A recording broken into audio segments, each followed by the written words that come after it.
Paz, gente, paz do Senhor, mais um podcast, mais uma história incrível para cada um de vocês. Eu sou o pastor Diogo Rosa, é um prazer gigante estar aqui com vocês, apresentando mais um episódio do Maquir Podcast. Uma história incrível, simplesmente para mostrar a gente que Jesus ele é incrível, ele é aquele que cura, liberta e salva. Então, eu tenho certeza que você vai ficar impactado mais uma vez. Aproveitando, agradecendo muito, mas muito mesmo, as mensagens de todo o Brasil. Pô, gente, muito obrigado pelo carinho, obrigado pelo incentivo, obrigado pelo entendimento de vocês olharem o testemunho com o olhar de que realmente Jesus ele transforma qualquer situação. A gente fica muito feliz pela forma como vocês estão recebendo esse podcast, né? Não é sobre colocar a pessoa em evidência, mas sim colocar Jesus. Jesus é aquele que cura e transforma e liberta, gente. Isso aí é algo que precisa ser gravado no coração, na tábua do coração de cada um de vocês. Amém? Agradecendo muito o pessoal lá do Nordeste, pessoal do Sudeste, até mesmo do Sul aqui. Gente, por favor, não posso deixar de agradecer também o pessoal lá de Londres, que sempre tá mandando mensagem aqui pra gente. O pessoal da França lá também, de Paris. Eu me esqueci da outra cidade lá, por favor, se puder mandar a cidade lá que o pessoal também está acompanhando bastante lá, dos brasileiros que estão lá na França. Gente, muito obrigado. Obrigado de verdade. E assim, ó, por favor, aproveite, você que ainda não se inscreveu no canal, aproveite, se inscreva aí, compartilhe, acione o sininho, porque toda segunda-feira, 8 horas da noite, tem sempre um conteúdo novo. Sempre segunda-feira, 8 horas, a gente está aqui para apresentar uma história, algo que virou um impacto com Cristo, aquele impacto mesmo de Saulo virar Paulo, e mostrar que Jesus ele é incrível, gente. Quero agradecer também nossos apoiadores, Prensadão do Urso, Granado Corretor de Imóveis, Estúdio Barber e Demarco Empreendimentos. Muito obrigado pelo apoio de cada um de vocês. E por favor, se você de repente quer se tornar nosso apoiador, entre em contato, vai estar passando nas nossas redes sociais aí. Vai ser um prazer ter vocês com a gente. Gente, hoje é um amigo, um pastor, um psicólogo, um cara incrível, um cara que, no momento que ministra a palavra, assim, é daqueles que a gente para assim para não perder nenhuma parte, porque ele é uma pessoa muito inteligente e eu tenho certeza que ele veio na hora certa. Esse é o último podcast do mês de dezembro, né? E eu tenho certeza que o conteúdo que Deus vai conduzir ele trazer aqui vai ajudar muita gente, muito mesmo, muito. E já aproveitando, como é o último podcast do ano, né? Eu já quero desejar um tempo novo para cada um de vocês, que 2026 seja incrível e eu tenho certeza que muitas chaves vão ser viradas. Amém? Depois da mensagem dos nossos apoiadores, gente, fica aí. Maquir Podcast.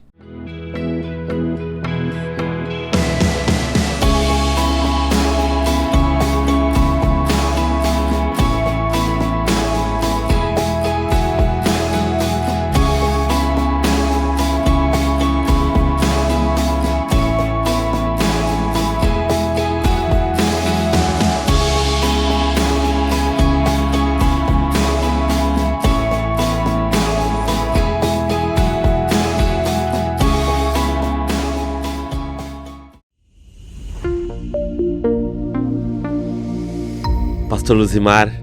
E aí? Meu Deus, pastor. Que honra, que prazer ter o senhor aqui. Seja bem-vindo, pastor, no Maquir Podcast. Prazer todo meu, né?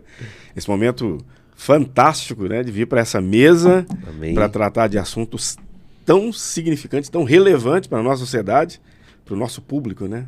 Estamos aí, graças a Deus. Para quem não conhece, gente, o pastor Luzimar é um pastor, além de ser um pastor assim, abençoado, um cara que conhece muito a palavra, ele também, ele entendeu o chamado dele e foi para a área da psicologia. Sim. Com certeza o senhor também tem um chamado muito em relação ao aconselhamento, né, pastor?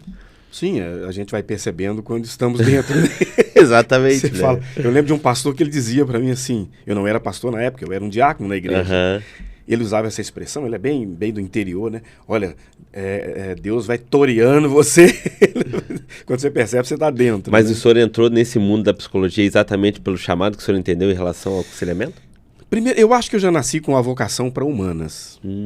Tá? Eu acho que uma coisa vai... sabe, não é aquela tipo assim, gente, eu preciso fazer psicologia. Não, foi, eu quero fazer psicologia. Entendi. Né? Eu sempre trabalhei em atividades que é muito ligada a exatas.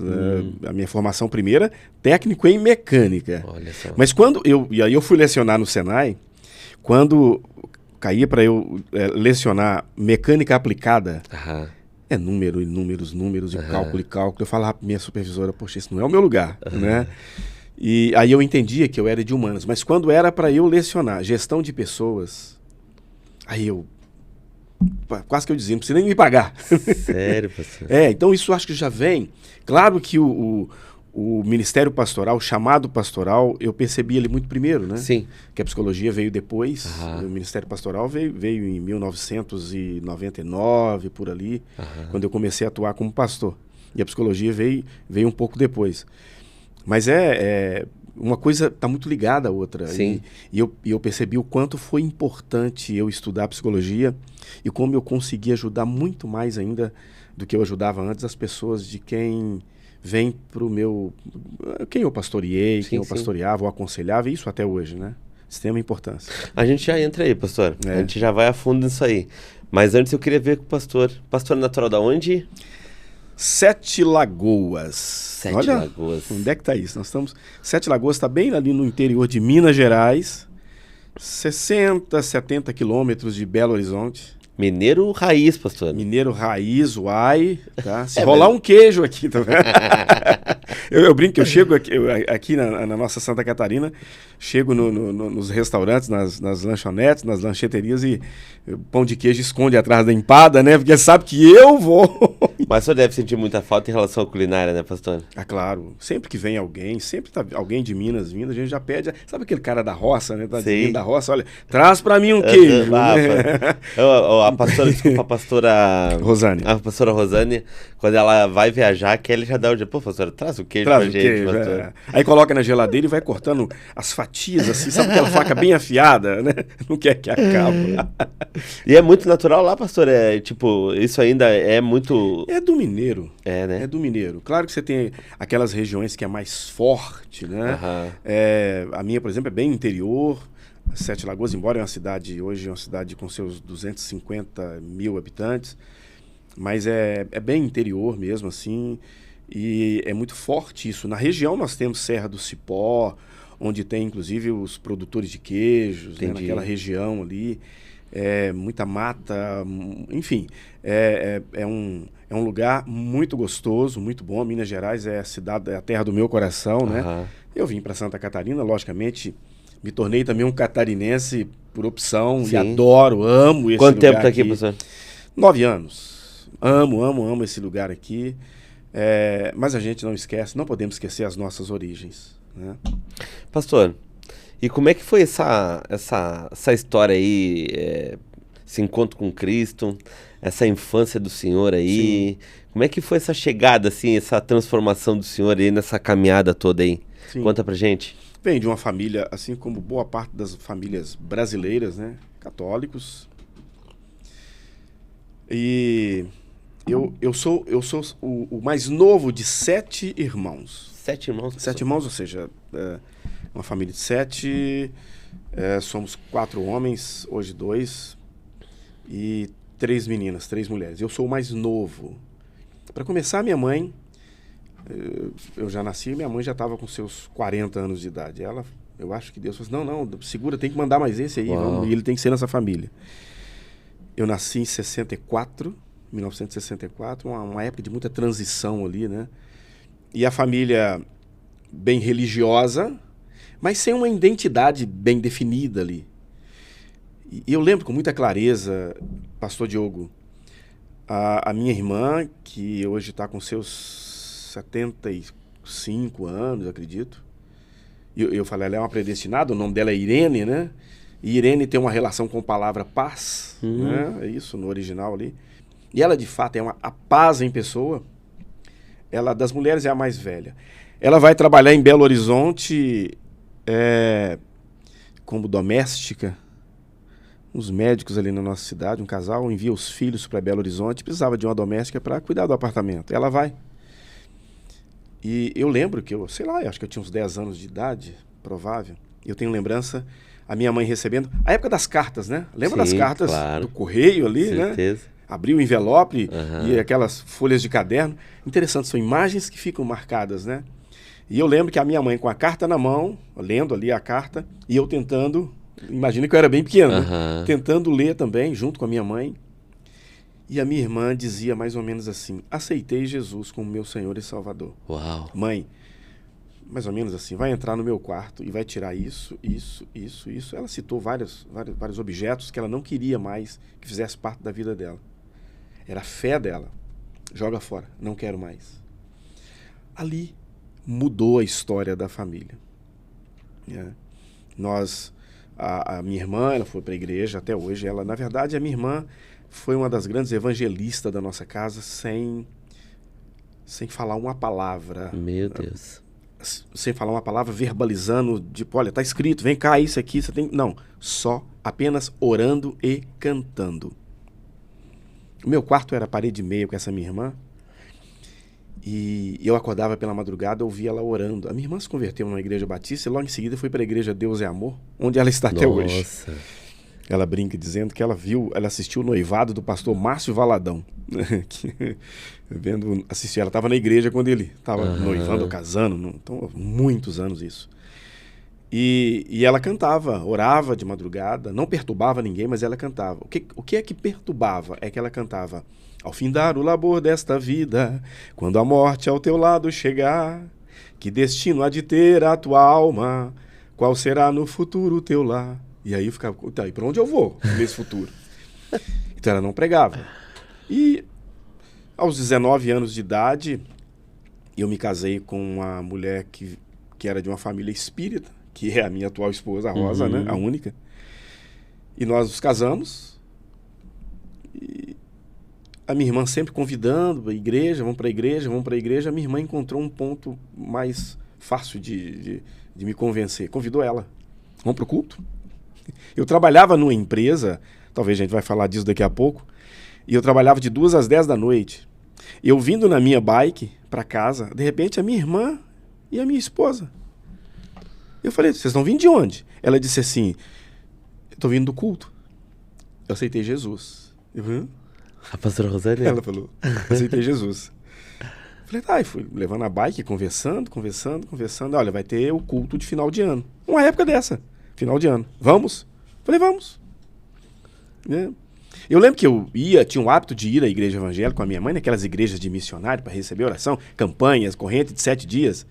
Mas ainda não tinha ido numa igreja que tinha uma liturgia diferente. Aí, vamos na festa de final de ano. Estou até hoje.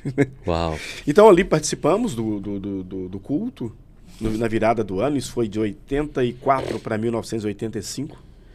E final de 85 nós fomos batizados. Ali começou, ali foi a entrega que fizemos para Cristo, para Jesus. E de repente entendemos que nós tínhamos um chamado muito maior. Muito maior. Hoje é muito fácil falar, tá? Mas foi uma trajetória muito longa, muito extensa. Eu sempre sou grato a Deus pela minha irmã. E depois da minha irmã, uma outra irmã também se converteu, a minha mãe. O meu pai, quando estava para falecer ali, ele teve doente, ele também começou a frequentar a igreja. E a família mudou naquela época. Mas nós éramos improváveis, toda a família, principalmente eu. Eu peguei uma fase um pouco diferente da dos meus irmãos, porque a minha irmã foi para a igreja e eu, tô indo. Então, graças a Deus que o Senhor me resgatou em uma época que não deu tempo de provar esse mundo com todas as suas mazelas. Talvez se não fosse Jesus, eu não sei onde eu estaria hoje. Uau. Mas ele me encontrou, foi ele que me encontrou. E eu sempre disse, Deus, eis-me aqui. E continuamos nessa caminhada enquanto Deus permitir que permaneçamos aqui. O pastor, ele já iniciou, aceitou Jesus na Igreja Batista ou na Deus e Amor? Não, foi na Igreja Batista, né? Porque essa minha irmã, que converteu primeiro, ela foi para Deus e Amor, imediatamente uma outra se converteu. que é abaixo dela. Entendi. Essa era de uma igreja batista. Lá em Belo Horizonte tem a Igreja Batista do bairro Floresta. Então é conhecido como Igreja Batista da Floresta. Né, do pastor Glaicon Terra Pinto, já falecido. E ele tinha havia uma congregação na minha cidade. E a minha irmã frequentava aquela igreja. E foi para ali que eu fui ordenada, a Igreja Batista a ordenar o diácono, né? Sim. E logo em seguida... Palavra, né, pastor? Batista é palavra. Eu lembro que nós íamos para a igreja com a Bíblia e o cantor cristão. E nós tínhamos culto de 9 às 11 da manhã no domingo, que era a Escola Bíblica Dominical. E alguns batistas ainda preservam essa prática, né? E logo em seguida o culto, saímos à tarde para o evangelismo, e logo mais à noite voltávamos para o culto novamente. Então era assim. E fiquei na Igreja Batista até 2017, 2016, quando vim para Santa Catarina. Propósito, pastor. O senhor enxerga o propósito de Deus de mandar vocês para cá? Enxergo. Tudo a ver. Quando eu pastoreava a igreja lá, aí me tornei pastor em 2005, né? Em 1999, eu fui enviado para uma congregação, são várias congregações na cidade. A igreja sede na época no centro, e naquela eu fui como um diácono para tomar conta de uma congregação. Eles diziam, você é o dirigente aqui, então eu fui tomar conta daquela congregação. Imediatamente fui para o seminário de teologia, isso em 1999, 2000, por ali. Em 2005, 2004, por ali, não me lembro exatamente, me formei, né, a teologia pastoral no seminário, e imediatamente fui ordenado. Da Batista, teologia? Na Batista, fui ordenado a pastor. E ali eu já estava pastoreando uma congregação. Em uma das congregações que eu pastoreei, eu conheci o pastor Roberto Soares e a pastora Ivone. Já mando meu abraço para esse casal, né? Parceirão. E também a Ivonete, toda a família. Eles congregavam naquela congregação. Eu pastor, e o Roberto e a Ivone diáconos. Então eles eram meus... Enfim, me ajudaram muito, muito, muito para pastorear aquela congregação. Era uma das maiores daquela igreja na época. O pastor Roberto, ele aposenta, vem para Santa Catarina. E sempre dizendo assim, vem aqui... Mané, Mané. Mané. E aí? Ei, Mané. E aí, pastorzão? Joinha, né? Ele é uma figura. Vem. E se passaram 10 anos que ele já estava morando aqui, ou quem sabe até mais. E eu vim passar férias. Pronto. Acho que ele Deus falou assim, peguei o cara. Eu vim passar férias, isso ali em 2016, um frio. Viemos na época de um frio na praia, né? Mineiro é um cara legal, sabe? É um cara legal. Mas Minas também tem muito frio, né, pastor? Sim. E viemos, e aqui, eu ali hospedado com o pastor Roberto, ele disse assim, vamos ali. O pastor Roberto, então vamos, vim para conhecer a cidade. Eu acho que nem ele entendeu por que ele me levou no lugar que ele levou aquele dia. Ele me levou no Latarte, ali no Monte Alegre. Projeto que tinha ali, né? Projeto, ainda tem, né? A Rose, o Márcio, o Giliardi, enfim. Chegamos ali, ele estava no momento de liberar as crianças, né, do projeto, né? E as crianças no pátio ali, cantando o hino nacional, falando algumas coisas que fazia parte das regras ali do Latarte. E aquilo emocionou a gente, tanto eu quanto a minha esposa. Ficamos emocionados com tudo aquilo. Não ficamos ali, assistindo aquela cena, não se passaram 20 minutos. Menos do que isso. A diretora Rose falou assim, vem aqui. Entramos por um corredor, ela abriu uma porta e falou assim, essa mesa aqui é sua? Eu disse, como assim? Ela ainda brincou. É uma mesa de vidro, né? Aqui é de vidro para você tocar o pé dos pais quando você estiver atendendo as crianças aqui. Eu falei, mas como assim? Ela falou, Deus me falou que você vai atender aqui. Uau.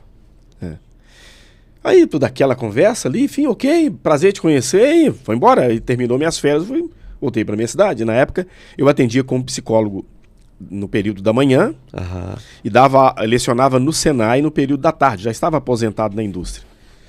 Ali, bem, no Senai, já estava com meus 10 anos ali, 9 anos lecionando no Senai, né? Final do ano, isso foi em julho, né? Final do ano, recebo uma mensagem da Rose. Tá vindo ou não?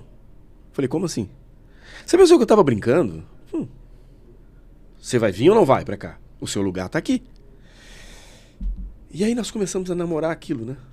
em maio de 2017, se não me falha a memória, ou março, não sei agora exatamente. Como dizem, viemos de mala e cuia, né? Eu tinha um Gran Siena na época, colocamos esse carro na estrada, saímos de Minas. O Senai, é interessante que o Senai estava demitindo algumas pessoas. Eu dizia, poxa, pode me demitir? Ele disse, eu não tenho motivo para te demitir. Falei, eu recebi uma proposta, assim, e começamos a conversar. Falei, tá bom, com base nisso, então vai e leva uma carta para a Fiesc, lá de Santa Catarina, porque é FIENG em Minas, né? Que é o sistema FIENG, aqui Fiesc, que é o que lidera esse sistema S aí, Senai, Senac, enfim, SESI, né? Leva uma carta, porque quem sabe você vai lecionar em um dos Senais. Atua lá. Atua aqui, no caso. Nem eu, nem ele sabia que Deus tinha outros planos, né? Uau. E chegando, e em maio viemos. Aliás, pastor, eu lembro que antes de vir para ficar, eu tive que vir até aqui para atender um caso. A Rose disse, vem aqui que eu estou precisando gerar um laudo aqui, é uma situação, enfim. Aquela primeira vez eu estava com a Rosa. A segunda vez eu vim sozinho. Vim para Santa Catarina. O pastor Roberto me pegou ali no aeroporto, me levou até o Monte Alegre, fiz o que tinha que fazer, fiz uns atendimentos ali e fiquei aqui uns 2 dias. Chegou a hora de ir embora e eu atendi um caso que me tocou muito, mexeu muito comigo. Na época eu estava atendendo crianças, né? E as famílias. Quando o pastor Roberto me deixa no aeroporto, 7 da noite, mais ou menos, esse horário, já bem escuro, ele me despediu ali, ok, vai na paz, enfim. Estou dentro do avião ainda com o celular ligado ali, olhando algumas mensagens. E eu olhei para fora e perguntei para Deus, Deus, o que eu estou fazendo aqui? O que eu estou fazendo aqui? Porque eu estava muito machucado com a situação que eu vim para atender.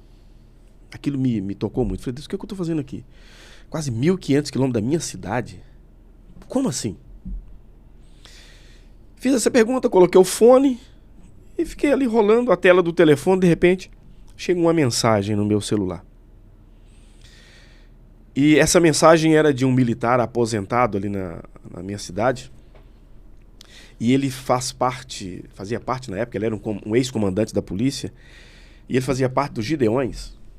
Mas Gideões, sabe que tem os Gideões que eles levam bíblias, né, para as escolas, Novo Testamento? Faz parte da missão lá, né? Hotéis, e isso tem no Brasil inteiro, enfim. E ele sempre mandava mensagem, mas as mensagens dele eram fotos, ele entregando bíblias. O que eu fazia? Eu não abria, eu já sabia o que era. Sim. Né? Então mandava mensagem, era ele entregando bíblia no hotel, numa escola, enfim. Eu já sabia o que era. Né? Naquele momento não era uma foto, era um vídeo. Eu cliquei. Estava com o fone.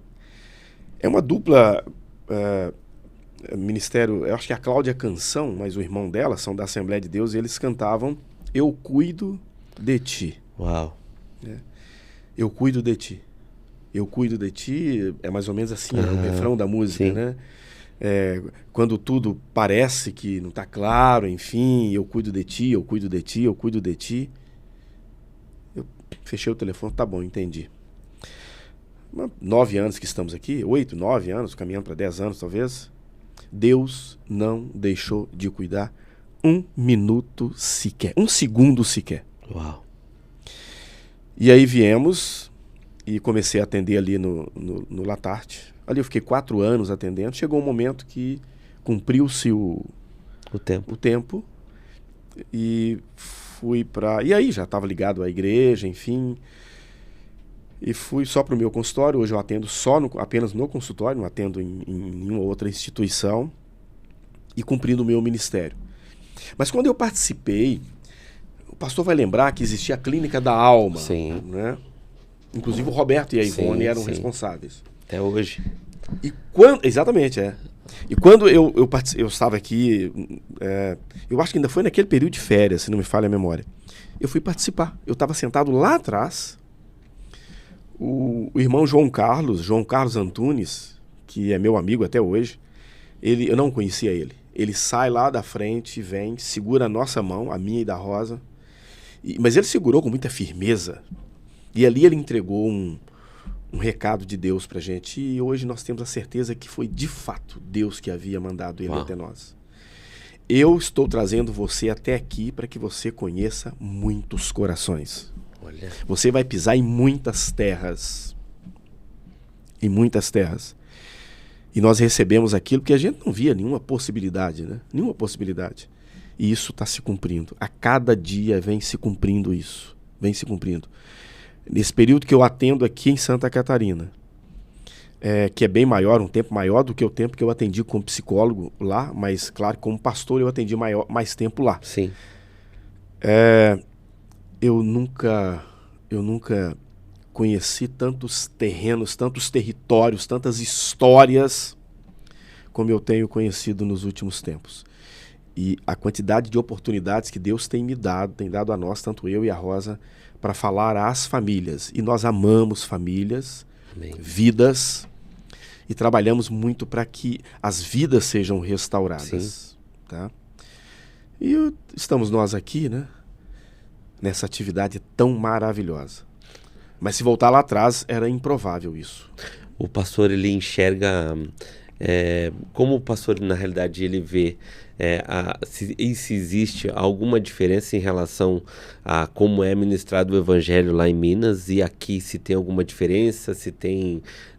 como lidam aqui tem alguma diferença, pastor?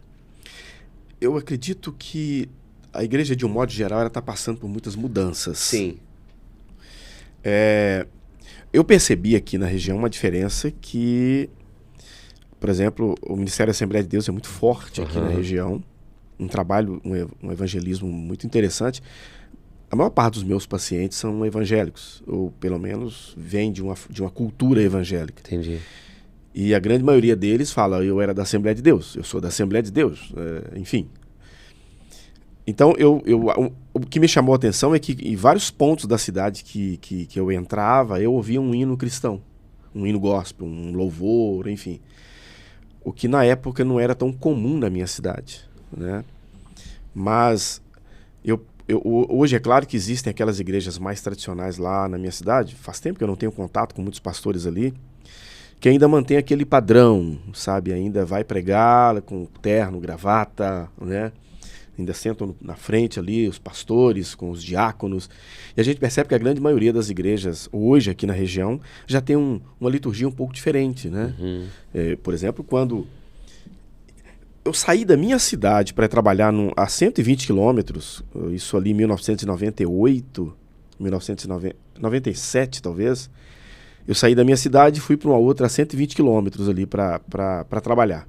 E ali eu fiquei morando 1 ano. Ali eu já percebi uma diferença da forma de pregar o evangelho comparando com a minha cidade. Eu chego numa igreja, eu percebo que o pastor estava ali na frente, sem gravata. Eu falei, mas esse cara está desviado? Que loucura, né? E de repente ele convida tinha um pastor convidado ali para pregar e o pastor vai para frente com a Bíblia um pouco maior do que o meu celular. Eu disse, mas se Bíblia é espada, ali é um canivete. Não vai dar em nada aquilo, né? E de repente aquele homem abre a Bíblia e começa a pregar. Deus falou de forma poderosa através dos lábios daquele homem. E eu falei, olha, vamos quebrar esses paradigmas, né? Aí de repente vem a celebração da ceia, né? Eu estou acostumado a participar da celebração da ceia com um cálice de acrílico bonito, né? Aquela coisa linda, né? E de repente eles me entregam o suco, né? Copinho de plástico. Copinho de café, sabe? E eu falei, pô, desviou mesmo. É para quebrar mesmo, quebrar. E aí foram quebrando os paradigmas ali e a gente vai entendendo, pera lá, vamos lá, Deus está querendo mostrar. Talvez pensava muito dentro de um quadrado, sabe? Dentro de uma caixinha. E a gente vai percebendo que é muito mais amplo. E é claro que teve uma resistência, né? Mas fomos aprendendo. Aqui também não foi diferente. Eu fui ver cultos com a luz apagada, foi aqui, lá não tinha isso, né? A luz ficava acesa, né? E eu falei, mas por que apaga a luz? E também eu acho que o Brasil todo passou por esse momento de mudança, de transformação. O púlpito deu lugar para o tambor, né? E o terno deu lugar para a calça jeans e tá tudo certo. E eu fui aprendendo e eu fui entendendo que o que vale é a palavra de Deus, tá? é o acolhimento, é a presença do Espírito Santo naquele ambiente.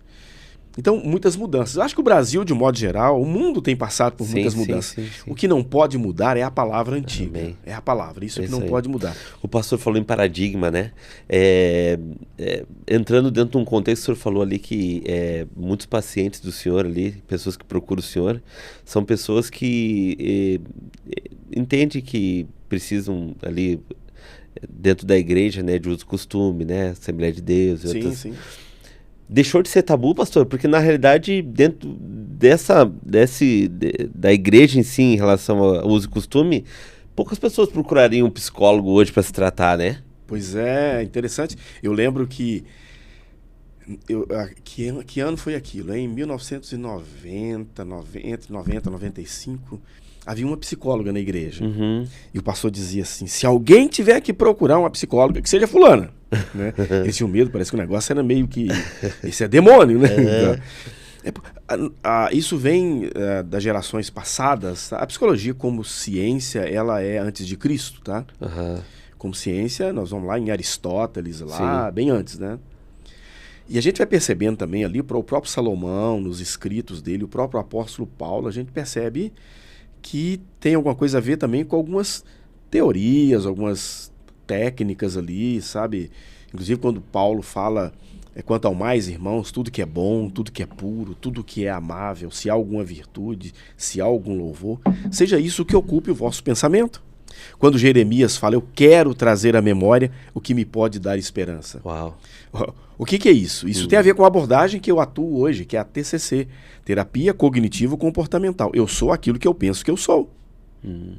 E Salomão disse isso, o homem é aquilo que ele imagina. Então a gente já percebe que a psicologia, eu não estou dizendo aqui que a Bíblia é psicologia, não é isso. Uhum. Aliás, aquele diálogo de Jesus com a mulher samaritana. Olha que conversa acolhedora aquela. Aquilo parece um ambiente de terapia. Parece não, aquilo é um ambiente de terapia. Cara, eu viajo naquela parte. Não, você vê que Jesus questiona ela. Uma das coisas que o psicólogo trabalha, principalmente terapia cognitivo-comportamental, é questionamento. O psicólogo usa muito por quê. Tá, por quê? Tá, aí você vai fazer o que com isso? Por quê? Jesus conversando com a mulher samaritana, parece que é do nada, né? Ele fala assim, vai lá e chama teu marido. Do nada? Claro que não é do nada, né? Nada acontece do nada. Eu não tenho marido, disseste bem. Uau. E ali, uma conversa legal. Então, só que nós temos uma geração que tratava essas questões como demônio, né? Daqui para cima a gente procura daqui para baixo o médico, daqui para cima é só oração. É verdade. É só oração. Psiquiatra, jamais. Psicólogo? Deus o livre. Você tá, eu não tô louco? Eu não tô louco? Vai orar. Ou jejua. Vai jejuar, vai orar? Jejua e oração. Mas, e aí a psicologia como profissão deve ter 80 anos no Brasil, por aí. Isso foi ampliando. Eu gosto muito de ouvir a Rosana... Rosana... ela é uma neuro, é da igreja ali adventista. Eu ouço algumas entrevistas dela na Novo Tempo, acho muito interessante. Ela dizia, minha mãe falava, filha, vai fazer psicologia, porque daqui a um tempo a igreja vai precisar. Ela conta isso no testemunho dela. E nós fomos percebendo essa necessidade, tá? Por causa dos traumas, por causa do autoconhecimento, a questão da identidade, tudo isso é de extrema importância e a psicologia trabalha muito isso. E talvez nós não precisaríamos tanto de psicologia hoje se os nossos pais tivessem aderido a essa ideia, os nossos avós lá atrás. Entender um pouco mais. E hoje a igreja se abriu bastante para isso. Muito. Então as pessoas vêm para o atendimento psicológico, claro que elas trazem, a gente percebe alguns traumas, alguns sofrimentos, algumas dores, exatamente por os pais lá no passado tentando acertar, colocaram muito peso sobre aquelas crianças que hoje são adultos. Muito peso. O senhor diz no formato de corrigir? De formato de corrigir e também de doutrinar e de ensinar a Bíblia. Teve uma época, eu me lembro de um caso que eu ouvi, de uma menina que ela responde ali na anamnese dela que um dos medos dela era medo de Deus. Eu tenho medo de Deus. E aí vem, tá, mas vamos entender isso, medo. E ela vem de uma família com a educação cristã evangélica. E aí ela disse, o que eu mais ouvia quando eu era criança, por exemplo, lavar a louça, e a louça não ficava muito bem da forma que minha mãe queria que ficasse, a minha mãe dizia assim, você entristeceu Deus agora. Nossa. Eu tirava uma nota não muito boa na escola, meu pai dizia, Deus está triste contigo. Se em casa eu vestia uma roupa, estava calor, vestia uma roupa ali, estou dentro de casa com minha família, Deus está vendo e Ele está muito triste contigo por causa disso. Então ela cresceu com um medo de Deus. É como se tivesse vamos pensar, duas casinhas aqui dentro, uma família, a família A aqui dentro, do outro lado a família B.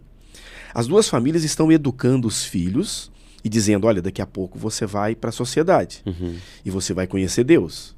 E Deus é assim, enquanto uma família dizia, Deus é amoroso, Deus é perdoador, Deus é acolhedor, Deus é amor, Deus é paz, Deus é misericordioso, Deus é pai. A outra dizia, cuidado, Deus vai exigir isso de você, você tem que fazer isso, você tem que fazer aquilo. De repente, sai aquelas duas pessoas, aquelas duas crianças saem pro mundo, né? E aí as duas olhando para o mesmo Deus. Uma com a visão de um Deus muito bravo, eu tenho que acertar, não posso errar. E a outra com a visão de um Deus muito amoroso. Que bom conhecer o Senhor pessoalmente. Que maravilha. Esse usufruiu desses benefícios de Deus. O outro ficou tentando acertar e se punindo quando errava, porque Deus está me punindo. Essas pessoas hoje sofrem muito, essas pessoas que conheceram esse Deus, que Deus está triste contigo. Deus não gostou disso. Claro que aqueles pais, o que eles estavam querendo acertar, mas o que eles estavam fazendo? Estavam sendo omissos. Né? Deus não tinha nada a ver com aquele caneco que não estava tão bem limpo assim, tão bem lavado. Filha, a mãe quer que você faça melhor, você pode fazer melhor. Tá? E apresentar Deus para os filhos de uma outra forma. Nossa. Doutrinas muito pesadas. E hoje a gente percebe, algumas pessoas que eu atendo, eu percebo que elas estão afastadas desse meio exatamente por, olha, eu não consigo atender às expectativas que Deus tem a meu respeito. Mas quem diz que Deus tem essa expectativa? O profeta Jeremias escreve, Deus manda dizer, os pensamentos que eu tenho a vosso respeito, é pensamento de bem e não de mal. Mas as pessoas entenderam. E a gente percebe algumas pessoas que quando você fala de um versículo bíblico para elas, pessoas adultas que foram criadas na igreja, ela fala, eu não conhecia esse versículo. Claro que conhecia, só que ela interpretava de outra forma, com base na vara do pai e da mãe. Tá? Meu Deus. Aquela época, pastor, talvez em alguns lugares do Brasil ou do mundo não existe isso, que as pessoas eram punidas na frente da igreja, eram expostas, sabe? Aquelas crianças que estavam assistindo toda aquela cena, quando elas ganharam uma autonomia, muitas delas o que disseram? Eu não volto mais aqui. Não volto mais aqui. Pegaram aquela pessoa, levou lá pra frente e expôs ela e fez isso. E falou que ela vai pro inferno. Mas eu não vou mais aqui. Ou então aquela criança que viu os pais falando mal do pastor, mal da igreja, elas diziam, olha, quando eu ganhar uma idade, eu não vou pra igreja, porque a igreja tá matando meus pais. Pastor, eu recebi uma certa vez um garoto e ele disse assim pra mim, é muito bom a gente entender isso, olha só. A mãe dele falou pra mim assim, olha, ele vai aí, eu quero que você atenda ele, mas não vai falar pra ele que você é pastor, tá? Eu falei, mas eu não me apresento pros meus pacientes, eu sou pastor. Ele não tá procurando pastor, ele tá procurando psicólogo. Eu tô ali pra atender. Aliás, existe uma ética no exercício da profissão que é extremamente, que é muito importante.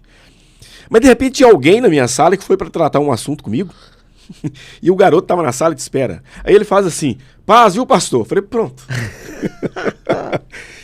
Imediatamente esse garoto entra e ele senta diante de mim. Você é pastor? Sim.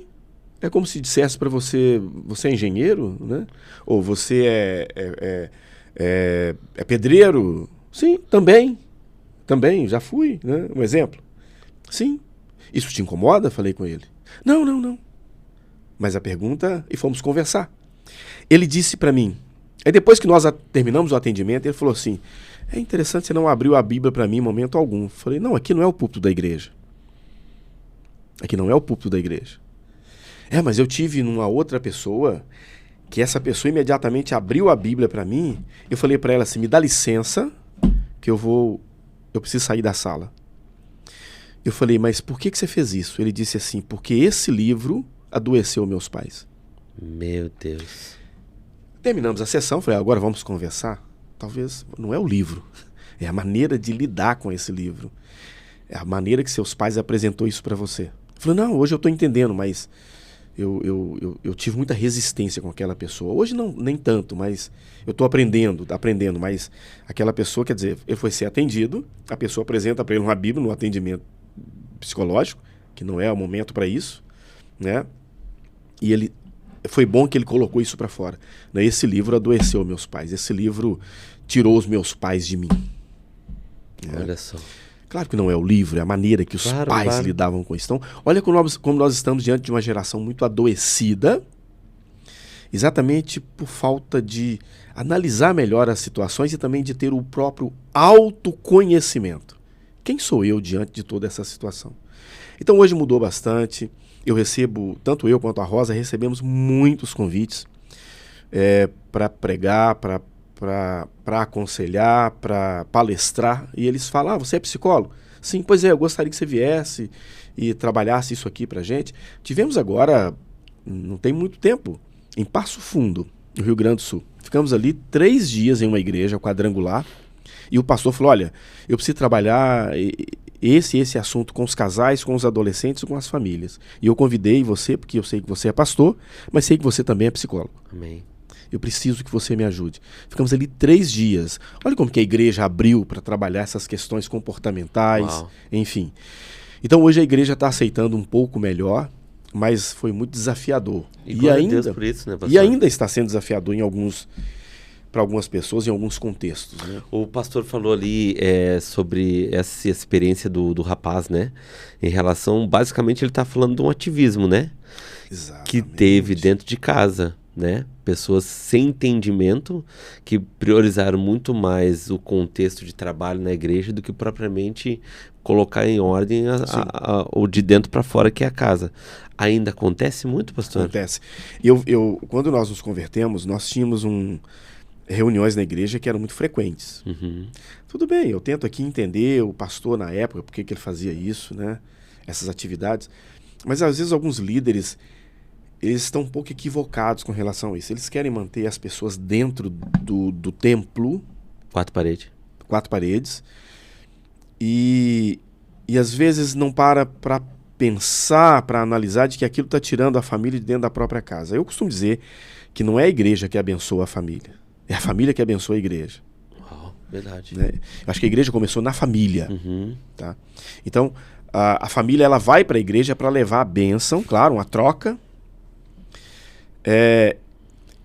E hoje está sendo... Eu frequento, por exemplo, uma igreja, ajudo, né, ali, colaboro nessa igreja, que nós temos 2 cultos na semana. Na quarta e no domingo. Logicamente, nós temos algumas atividades durante a semana, mas que não requer aquela presença de todos ali, enfim. Temos atividades nas casas, é um aconselhamento, enfim, mas aquele culto oficial da igreja é quarta e domingo. Uhum. E com isso nós temos mais tempo de dedicar à família. E temos um prazer maior, uma facilidade maior também de trazer os nossos filhos para esse convívio. Nós vamos ter agora, na próxima semana, final de ano, um momento de confraternização com toda a família em um ambiente fora do templo. Uhum. Quer dizer, a igreja que eu estou hoje exercendo meu ministério pastoral ali, de uma forma que eu costumo dizer que é o meu QG, né? Uhum. Que é a Igreja Graciosa Paz. O lema da igreja é uma família unida e feliz. Amém. Então a gente preza por isso, e a gente sabe que várias igrejas também prezam por isso. Mas esse ativismo, ele é um perigo. Porque a igreja passa a ser um peso, não a igreja de Cristo, mas a igreja CNPJ passa a ser um peso sobre as famílias, sobre as pessoas. Na segunda as mulheres estão na igreja, na terça os homens, na quarta toda a família, na quinta os jovens e os adolescentes e as crianças. Quando é que a família vai ter um tempo de mesa? Filhos, pais e filhos ali, para tratar de alguns assuntos, para conversar. Quando é que a família... Eu lembro uma certa vez que eu atendi uma menina, no primeiro momento ela disse assim, eu estou muito magoada, Tá, vamos lá, aqui é o momento, é o lugar, o ambiente é esse. Vamos conversar. Não consegui ir no culto das 18 ontem. Tá, mas o que aconteceu? Ah, o meu marido chamou para nós irmos para um lugar e ali estava dando horário e ele não queria vir embora, não queria vir embora. E ele disse, não, vamos ficar. Perdi o culto das 18. Tá, e daí? Meu Deus. Acabou o mundo? Você estava escalada para pregar? Você estava escalada para fazer alguma coisa? Não, mas eu gosto do culto das 18. E eu sei que o marido daquela pessoa ele era uma pessoa que estava sendo ainda evangelizado. Falei, tá, mas e daí? Vamos lá. Ah, eu tive que assistir o culto das 20 pela internet. Tá, e daí? Vamos lá, vamos continuar no assunto, né? O que aconteceu? Onde vocês estávamos? Ah, estávamos com os nossos filhos em tal lugar e o que tem nesse lugar? Ah, tem uma pracinha, tem um parquinho, enfim. Ah, então você estava com seus filhos, seu marido num parquinho, numa pracinha, brincando, isso. E você fica magoada porque não deu para vir o culto. E você não estava escalada para pregar? Não. É você que ia abrir a igreja? Não. O que muda? Esse momento, você com seus filhos, é um momento de culto a Deus. Uau, você pode transformar. Exatamente. Esse momento é um momento de culto. Eu disse para ela, olha, eu estou te acolhendo, respeito o seu sentimento, mas eu preciso dizer que é importante você mudar esse jeito de pensar, que senão você vai perder grandes oportunidades. Quer dizer que você conseguiu participar do culto das 20, sim. Ficou magoado porque não conseguiu no culto das 18. E você não foi no culto das 18 porque você estava com o seu filho e com o seu marido. Em um lugar, se divertindo. Tudo certo. A vida continua. Exatamente. Os seus filhos ganharam muito com isso. Que inclusive é a necessidade das crianças de ter esse contato físico com os pais. Exatamente. Né? Muitas pessoas estão muito atentos com tudo que acontece dentro da igreja, querendo resolver os problemas das pessoas que estão dentro da igreja. E está tudo bem, você tem um chamado para isso, vamos ajudar, fomos chamados para isso, só que nós não podemos esquecer a nossa família, a nossa casa. Vou levar as crianças no parquinho é culto, né, pastor? Pode ser transformado em um culto. Tá? Uma janta com a sua família. E é necessário, eu acredito que os líderes, os pastores precisam estimular a igreja a essa atividade. Né? O pastor, ele hoje trabalha muito, né, não só na função da psicologia, mas dentro do ministério do pastor, o pastor trabalha muito com aconselhamento pastoral, né? Sim. Hoje o pastor pode falar com prioridade, assim, o que hoje atinge diretamente a vida cristã, emocionalmente? Nós estamos, infelizmente, vivendo uma época de famílias desestruturadas. Eu vim de uma família... Papéis disfuncionais? Eu venho de uma família pai, mãe, os irmãos, a mãe em casa, cuidando da família, cuidando dos filhos, o pai saindo para trabalhar. Logicamente, quando o meu pai faleceu, eu estava ali com 15 para 16 anos. Então, eu tenho poucas memórias, né? Mas as poucas memórias que eu tenho são memórias agradáveis. Eu não tenho memórias de agressão, não tenho memórias de grito, eu não tenho memórias de ameaças, eu não tenho memórias de preguiça, não tenho memórias de ausências, sabe? Não tenho memórias do pai chegando bêbado, não tenho memória do pai não chegando. Não, eu tenho memória do meu pai saindo. Meu pai não dizia eu te amo. Hoje eu entendo que a linguagem de amor dele era diferente. O sair de casa de manhã e voltar à tarde, para ele era aquilo, era um eu te amo. Eu voltei porque eu te amo. E sempre trazendo alguma coisa para a gente comer. Entendi. Então, hoje nós estamos, infelizmente, eu tenho percebido que as pessoas adultas hoje, elas estão trazendo para o casamento delas, para a vida adulta dela, uma ausência paterna muito grande, uma ausência de família estruturada. Hoje, o grande problema, o maior dos problemas hoje é a falta de identidade, é a insegurança, que aí nós vamos para o caminho do transtorno de ansiedade e também da depressão, são os traumas, e que a gente roda, e a gente vai pisar lá no território da infância. Tá? Tudo vem de lá. Território da infância é que nós nunca vamos deixar de pisar nele. Começa ali. Então, uma necessidade muito grande de desconstrução. O grande problema hoje é a falta de identidade, afinal de contas, de onde vim, onde estou, O que estou fazendo aqui e para onde estou indo. E essa identidade ela é construída na família. Se a família é disfuncional, e nós sabemos que essas famílias também chegaram para a igreja, elas estão aí na sociedade, atuando, enfim, ela é disfuncional. Se essa pessoa vem de uma família disfuncional, ela tem uma grande probabilidade dessa pessoa ter também uma família disfuncional. Porque hoje, por exemplo, eu percebo muitas das minhas práticas na família, eu lembro, meu pai fazia isso, a minha mãe fazia dessa forma. Então o grande problema hoje, pastor, está sendo essa falta de identidade, essa falta de definição. Afinal de contas, quem sou eu nessa sociedade? Quem sou eu? E essas pessoas que vêm de famílias desestruturadas, elas também estão nas lideranças. Uau, elas estão nos lugares de influência. Tá? Basicamente é isso. Essa falta de identidade. E como é que se constrói essa identidade depois de adulto, pastor? Não é uma tarefa fácil. Tá? Primeiro a pessoa tem que querer. O tempo todo, pastor, nós estamos diante de espelhos. Quem são os espelhos? O nosso cônjuge é o nosso espelho. A nossa mãe, o pai, os amigos. É aquela pessoa que diz assim, você precisa mudar isso, hein? Você está gritando comigo. Você precisa mudar esse hábito o tempo todo. São espelhos. Só que são espelhos que nós não pedimos a opinião dele. Então a gente sai fora, tá? Eu não pedi a tua opinião. Quando eu vou para a psicoterapia, quando eu vou para esse momento terapêutico, esse ambiente terapêutico, ou vou para um momento ali de trabalho de restauração ali na igreja, por um aconselhamento, eu decidi ir até ali, significa que eu estou entrando diante de um espelho, na frente de um espelho. Eu quero me conhecer.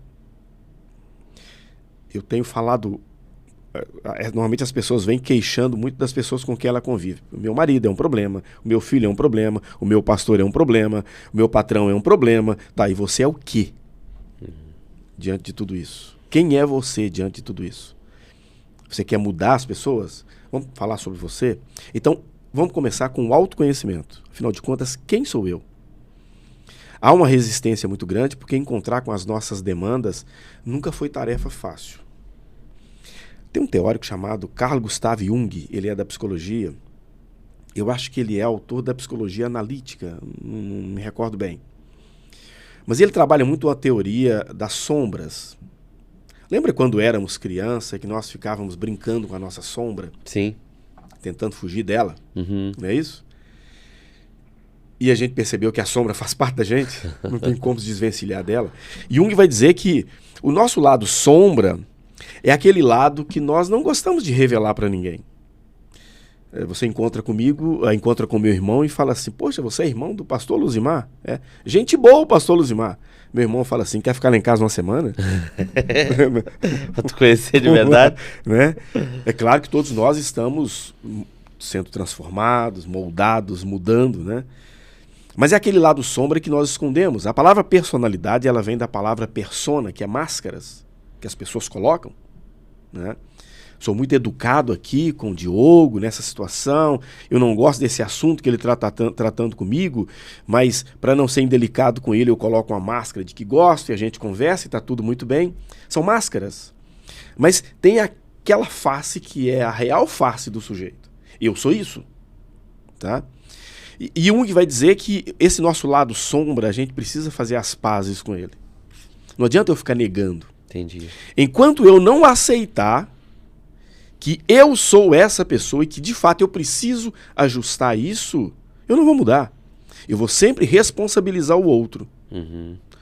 É porque o outro... Justificar. O outro é porque ele fez isso.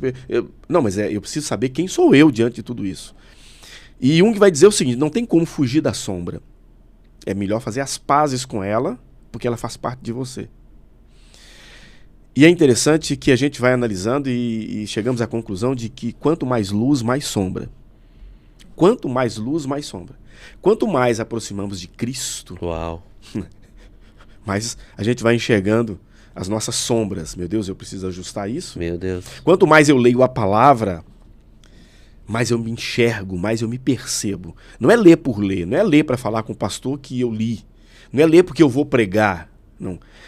Buscando alimento. O profeta Jeremias, ele diz que quando eu peguei a palavra, logo eu a comi. Me deliciei nela, né? Então, quanto mais eu interajo com a palavra de Deus, mais eu vou me conhecendo. Quanto mais pregações eu ouço, mais eu vou... É legal aquele culto, aquela pregação que você vai para casa e... Pô, mas como assim? Não pode.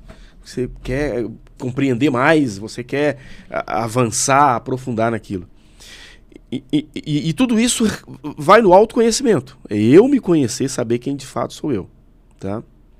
A rejeição, pastor, ela também vem da identidade ou já é algo mais de paternidade? A rejeição é um dos maiores traumas. Um dos maiores traumas. E ela começa lá na infância. Também. Aliás, ela começa lá na barriga da mãe. Uau. Tô grávida. Ai, eu não podia ter esse bebê agora. Não estava nos meus planos. De repente escapa ali e fala isso. Mas aquela pessoa que vive dizendo isso, tá grávida, que lindo. Pois é, eu não sei o que vai fazer. Não, tô grávida. Graças a Deus. Tem uma vida aqui dentro. Ou então, amor, a mulher falando, tô grávida. Mas como assim? Esse filho não é meu. Ou não pode. Como que você me faz uma coisa dessa? Ali começa a rejeição. A embriologia, ela vai ensinar, o estudo da embriologia vai ensinar pra gente, o Diogo, que às vezes tem mulheres que falam assim, poxa, o bebê tá quietinho aqui na minha barriga. É porque talvez, se ele pudesse falar, ele diria assim, parece que eu não posso incomodar, porque estão querendo me matar. Meu Deus. Aí ele quieta, ele esconde. Ali começa a rejeição. E se isso não for trabalhado, a criança... Aliás, eu até coloquei aqui uma coisa interessante. Hoje eu estava lendo sobre a geração de órfãos, de pais vivos, né? A criança, ela tem algumas necessidades que são básicas, porque senão isso vai reverberar lá na vida adulta. Por exemplo, o adulto egoísta. De onde vem isso? Adulto egoísta. Você vê uma criança com um comportamento mais egoísta, que gracinha. Agora um adulto, você fala, pelo amor de Deus, né, cara? Vamos lá, né? Vamos acordar pra vida. Mas por que esse adulto é egoísta? Começou lá na infância.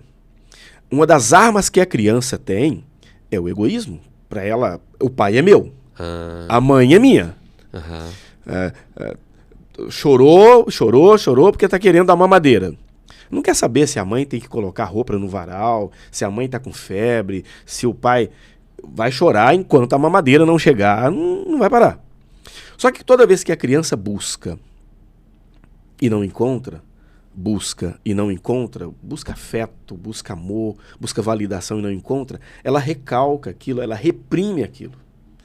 Porque toda vez que a criança é atendida nas suas necessidades básicas, o egoísmo vai diminuindo. Busquei e encontrei. Ouvi do meu pai, eu te amo. Ouvi do meu pai, parabéns, filhão, parabéns, filha. Que linda, deixa o pai tirar uma foto. Opa, tô sendo validado, tô sendo reconhecido. Tá criando em mim um senso de pertencimento. Se isso não acontece, isso vai para a vida adulta.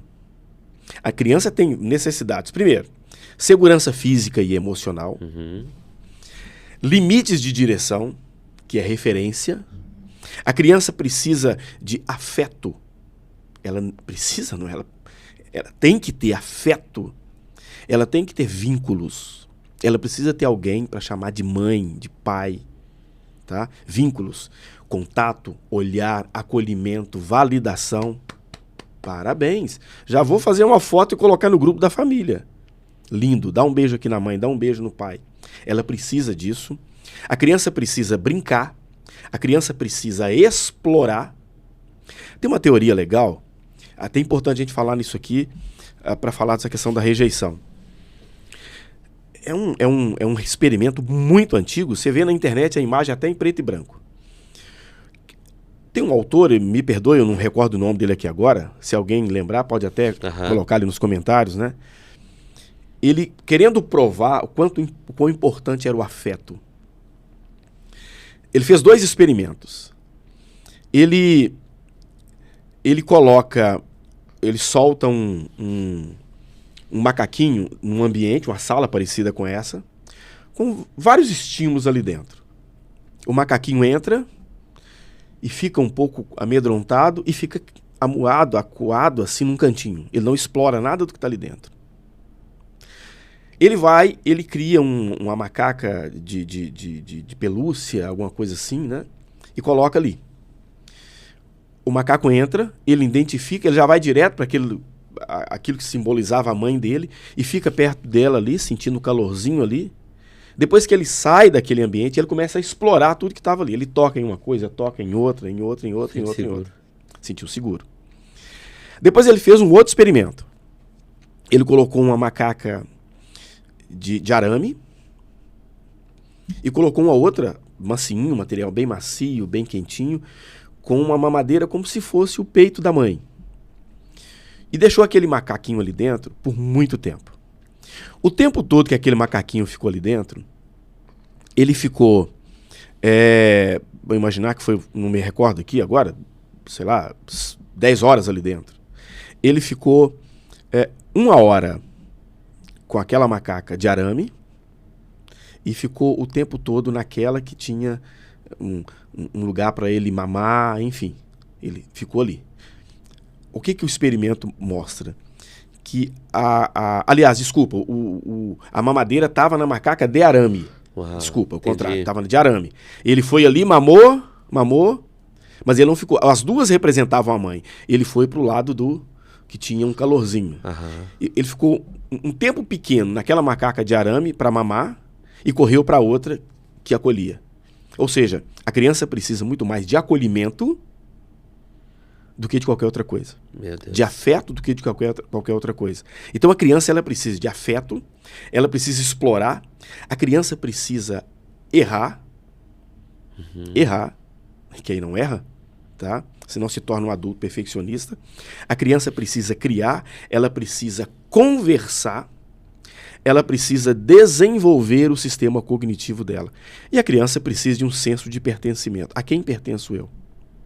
Aquele é o meu pai, aquela é a minha mãe. Senso de pertencimento, valor pessoal, inclusão e respeito. Quando falta isso, se torna um adulto com sentimento de rejeição. Isso, o sentimento de rejeição é uma porta para vários transtornos, vários pensamentos disfuncionais, várias distorções cognitivas. É a rejeição. A pessoa que não se sente aceita, ou ela ataca, ela chegando, ou então ela reprime, ela se torna uma pessoa muito passiva. E tanto atacando quanto reprimindo, ela vai sofrer. Uhum. E aí a rejeição ela vai abrindo uma porta, meio que como se aquele adulto que foi uma criança que passou por rejeição, ele ficasse se perguntando a vida inteira, o que é que eu estou fazendo aqui? A quem pertenço eu? Isso vai impactar no relacionamento conjugal, isso vai impactar na carreira profissional, isso vai impactar no ministério, no exercício do ministério na igreja, se não for trabalhar essa questão da rejeição, tá? Isso vai impactar. Então a rejeição é, se não um dos maiores traumas na vida de uma pessoa. Mas é extremamente difícil, né? Você parar para analisar, pastor, porque assim, vamos botar aí dos anos 80 para cá, que é a faixa etária de pessoas que têm 40 anos, né? Que têm filhos pequenos, vamos dizer, de um contexto que tem filhos pequenos hoje. Não era falado sobre isso, né? A gente é do tempo que a gente não podia chorar. Sim. Né? Se a gente chorar... E tá chorando porque engole o choro, cara. Cala a boca, a mordaça, né? Principalmente o povo gaúcho. A gente tinha já... O povo gaúcho, a gente já é tratado muito naquele negócio daquela machonaria, sabe? Tá. Aquele negócio, macho não chora, homem não chora, cara. Reprimiu, né? A gente ouve pessoas dizendo... Aliás, a gente costuma dizer que... às vezes brincamos falando, né? Tem pessoas que falam sério, geração raiz, geração Nutella, enfim. Tudo bem, estamos de uma geração um pouco mais frágil em alguns aspectos, exatamente pela falta do pai ali, principalmente o pai. Mãe é ninho. Sim. Mãe é ninho, Sim. mãe é nutrição. O pai é a primeira porta para o mundo. Sim. É pai, por isso que a Bíblia fala no Salmo 127, flechas nas mãos de um valente. É o pai. Então, talvez uma geração mais fragilizada por causa dessa ausência. Mas eu acredito que a geração atual é uma geração que resolveu abrir a boca. É uma geração que, e depois eu vou até colocar aqui sobre uma autora chamada Brené Brown, ela trabalha muito a questão da vulnerabilidade. É uma geração que não tem vergonha de dizer, tá doendo? Olha, eu não estou suportando, isso eu não vou aceitar. Tá? É essa geração. Mas aquela geração lá passada, que é a geração do meu pai, dos meus avós, porque eu nasci na década de 60 e eu sou da geração X. Meus pais é baby boom, é aquela geração pós-guerra e que muito rigor, aquela muito coisa, trauma. Exatamente. A gente dizia assim, olha, o meu pai só olhava para mim. E nem por isso eu tô doente. Isso não me matou. A minha mãe e o meu pai, olha, batia com cinta, com chinelo, com vara. E nem por isso eu tô doente. Tá, aquele que o pai só olhava, eu não tenho problema nenhum, mas ele não suporta olhares. Tá olhando o quê? Todo olhar para ele é uma agressão. Aquele que, logicamente há exceção, tá, pastor? Sim. Não estamos generalizando. Sim. Aquele que eu já apanhei de vara. Na mão eu não posso nem ver. Aquele que dizia que apanhei, muitos deles hoje resolvem tudo batendo. Se tornaram, inclusive, agressores de mulheres. Então, eu não tive problema nenhum. Tá, mas acha que tudo se resolve no braço, não sabe dialogar. E nós estamos diante de uma geração que tem acesso à informação. Diferente da minha geração. Quiséssemos um livro, nós tínhamos que ir na biblioteca. Ou então ficar esperando a hora que ia passar o jornal na TV ou no rádio, regular a antena para ver se conseguia assistir, para obter uma informação de algo que estava acontecendo no mundo. Hoje não. Acontece lá do outro lado do mundo, imediatamente aparece aqui no meu Instagram e no teu. Os nossos filhos, essa atual geração, está tendo acesso a essa informação. Então hoje é uma geração que precisa conversar, eles querem conversar. Só que está diante de uma outra geração que não eu lembro que logo quando eu me casei, tive a primeira filha ali com 21 anos de idade, 1986, a minha filha dizia, pai, posso fazer isso? Eu dizia, não. Tudo certo. Pai, posso fazer aquilo? Não. Pai, e aquilo? Pode. Só que, passado um tempo, 7 anos depois, veio uma outra, que é de uma outra geração. Pai, posso fazer isso? Não. Ela disse, não, por quê? Por que não? Mas isso não é resposta, pai? É porque eu sou seu pai? Isso não é resposta, pai? Você tem que me explicar por que não? Era uma outra geração. Olha só. E aí, eu fui aprendendo, porque graças a Deus pelas minhas filhas. Graças a Deus, sou muito feliz com as minhas filhas. Mas cada uma diz de uma geração diferente. Dizem que a geração ela muda a cada 7 anos. Há quem diga que não, mas enfim, a gente sabe que cada filho te ensina uma coisa, você vai aprendendo.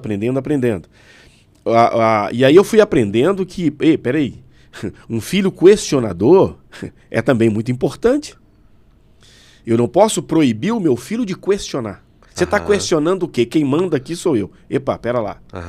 Logicamente, em muitos momentos eu preciso me posicionar. Claro. Preciso segurar a criança pelo ombrinho dela e falar assim, que parte você não entendeu? Posso, claro, devo. Mas em muitos momentos, senta aqui, vamos conversar. Tá. O que você quis dizer com isso? Me explica. Vamos conversar sobre isso. Filho, a nota ficou baixa aqui. Não tá legal essa nota. Vamos conversar sobre isso? O que está acontecendo? O que está acontecendo? O que você pode fazer para melhorar essa nota? Não é, olha aqui. Dá-lhe couro. Não, vamos conversar. Vamos conversar. Então, aquela geração lá do homem não chora, cala a boca, muitos estão adoecidos hoje. Eu falo, pastor, porque por muito tempo ali, até os 8 anos de idade do meu filho, 8, 9 anos de idade, claro que hoje eu falo porque isso aí já virou a chave, então a gente tem que... por muito tempo eu deixei o veneno percorrer na vida do meu filho, porque a minha educação, por eu vir numa família militar, primeiro se apanhava e depois se conversava. E quando se conversava? Sim. E assim, muitas vezes não tinha direito de fazer a pergunta, por que eu tô apanhando? Não, a grande maioria dos adultos, se eu pergunto ali na minha anamnese, ou no primeiro questionário, como você era corrigido pelos seus pais? Surra. mas nunca soube por quê. Aí gente fala assim, pô, você tá fazendo de besta. Não, mas às vezes não sabia. Porque, na verdade, o bater, em muitos contextos, é para aliviar a ira dos pais e não para corrigir. Verdade. É a raiva do pai e da mãe. A raiva que tá neles. Né? Daqueles que falam, se eu for aí, eu te bato. Não, se eu for aí, nós vamos conversar. Conversa. Eu já tive caso, pastor, de desmaiar, do pai me batendo. E aquilo, eu me lembro que aquilo me gerou uma revolta tão grande. Esse é o problema, é a revolta que cria. Eu tenho certeza que os nossos... As pessoas estão nos assistindo, ou talvez até você, alguém... Já passou por isso. Não, já passou por isso, mas eu quero dizer o seguinte, alguém já recebeu uma multa de trânsito nos últimos anos aí. Multa de trânsito por quê? Porque estacionei o carro em um lugar que não devia ter estacionado, ou porque eu ultrapassei a velocidade. Tá, o agente de trânsito lhe deu uma surra por isso? Não, me deu uma multa. Então por que tu bate em criança? Nossa, é verdade. Ah, mas eu posso multar? Você pode disciplinar. Eu vou tirar teu telefone, tá? Sim. Ou isso aqui não vai acontecer mais, tá? Por causa disso. Eu vou fazer isso. E eu preciso de resultado. Você já pensou se tudo fosse resolvido batendo? Meu Deus, que loucura. Que loucura. Você falou de militar. Eu lembro que ali, lembrando em meus tempos ali de professor do Senai, né? Saudades daquela época. Os meus alunos eram adolescentes. Eu trabalhava com menor aprendiz. Eu lecionava ali mecânica, elétrica, aqueles alunos que estavam se preparando para ir para a indústria. E o Senai tem um padrão ali, as escolas profissionalizantes é assim, né? Então cada matéria tem ali sua carga horária. 40 horas, 60 horas dessa matéria, daquela, juntando tudo, dá para aquele aluno a credencial, aquela formação. E eu lembro que terminou agora as minhas aulas, imaginar que eu ficava com aquela turma ali 3, 4 meses, né? Terminou as aulas, agora eu vou entregar as provas. E aí eu fui entregar as provas, valendo 100 pontos, eu distribuía 100 pontos naquela matéria. Diogo, tá aqui sua prova. Quanto que eu tirei, professor? 70 pontos. Uau, que legal, obrigado, professor. Luzimar, olha... Ficou com 65, hein? Quase. Mas passei, né? Não tá de recuperação. Aí eu lembro que eu fui entregar a prova para um garoto. 96. Ele levantou e veio pegar a prova. Eu não concordo. Falei, mas por quê? Dá uma olhada aí na nota. Suas provas estão todas aqui. Vamos conversar sobre isso. Não sei o quê. Ele ficou muito aborrecido. E, aliás, foi uma das maiores notas. Quase 100. Mas ele ficou muito incomodado e muito aborrecido. Eu disse para ele assim, aí quando terminou a aula, eu falei, ô fulano, vamos conversar? Senta aqui. Senta aqui na minha mesa, sentamos, vamos conversar. Poxa, eu vi que você ficou muito aborrecido. Ele foi me contar. O que eu entendi? Ele é filho de militar. Meu Deus. Ele falou assim, como que eu vou mostrar pro meu pai essa nota? Eu falei, tá, mas eu não tô dando aula pro teu pai. Tô dando aula pra você. Né? Falei, você tá lembrado que a nota passa quem tira entre 60 e 100 pontos? Tá lembrado disso? O que você traz na sua mochila aí, do material escolar? Caderno, o que mais? Lápis, o que mais? Caneta, o que mais? Régua, o que mais? Borracha. Por que você traz borracha? Você trouxe a borracha porque você fez um erro ontem, então você vem para pagar hoje? Não, a borracha tá sempre comigo. Então, porque você... Pode errar, né? Eu também posso. E por que a escola nos dá essa margem entre 60 e 100? É porque podemos errar? Porque não somos perfeitos? E eu vou te dizer uma coisa, você não está no mundo de perfeitos, tá? Se você tivesse tirado 100 pontos, que beleza. E você já tirou 100 em outras matérias, em outro momento. Mas agora foi 96. E daí? Você passou. Nós não vamos inventar 4 pontos para você. É 96. Mas o que eu vou falar pro meu pai? Que você tirou 96. Mas é claro, eu acolhi aquele garoto porque eu falei, cara, olha o que passaram para ele. Parece que é a nota que vai definir. Não é a nota que vai definir. Ela é importante, ela tem o seu lugar. Mas não é a nota. Não é aquela nota que vai definir. Você vai ver muitos profissionais atuando no mercado de trabalho, excelentes profissionais, que ele fala assim, olha, cara, quando eu fui fazer psicologia... não lembro qual a matéria, valia 30 pontos, eu tirei 4. E daí que eu repeti. E foi de novo. E fui de novo. Vamos fazer essa prova de novo, vamos fazer essa matéria de novo. Vamos lá? Ninguém é bom em tudo. Mas aí vem aquela teoria lá dos antigos, muitos pais, né? Homem não chora, você não pode errar. Não pode... Não, peraí, eu não sou perfeito. Não sou perfeito. Mas o que acontece? Muitas pessoas que estão em depressão hoje, pastor, transtorno de ansiedade, que é resultado da insegurança. Eu não estou falando da ansiedade, gente. Porque ansiedade todo mundo tem. Alguém disse para mim, o que eu devo fazer para não ter ansiedade? Vai só morrendo. Tá? Agora, transtorno de ansiedade, aí sim, vamos tentar lidar com ele. O transtorno de ansiedade é patológico, é doença, tem que tratar. Sim. E às vezes até com medicamentos. De onde vem isso? Vem da insegurança. Aquela pessoa que fica ansiosa por tudo. Tem 3 tipos de ansiedade. Primeira ansiedade é a ansiedade boa, que me faz fazer, poxa, amanhã eu tenho provas, eu tenho que estudar. Amanhã eu tenho que, o meu voo sai às 6 da manhã, eu tenho que colocar o relógio para despertar às 3 da manhã. Aquela ansiedade que me faz fazer. Tem uma segunda ansiedade, que é aquela que está em Mateus capítulo 6, aí na Bíblia. Por que estáis ansiosos com o dia de amanhã? Basta cada dia o seu próprio mal. Né? Não está doente, mas é um pulo para ficar doente. Sim. A terceira ansiedade é a TAG, que é o transtorno de ansiedade generalizado. É como se estivesse um sensor aqui dentro da sala, que quando a pessoa entra, ele capta a imagem dessa pessoa e manda acender a luz. Essa pessoa sai da sala, ele não tem mais a imagem dessa pessoa, a presença dessa pessoa, manda apagar a luz. Essa luz fica acesa o tempo todo, é porque o sensor está em curto. A pessoa que tem ansiedade generalizada, aquele sensor que tem nela, que detecta alguns perigos, algumas ameaças, e aí ela entra num estado de ansiedade para se defender, aquele sensor está em curto.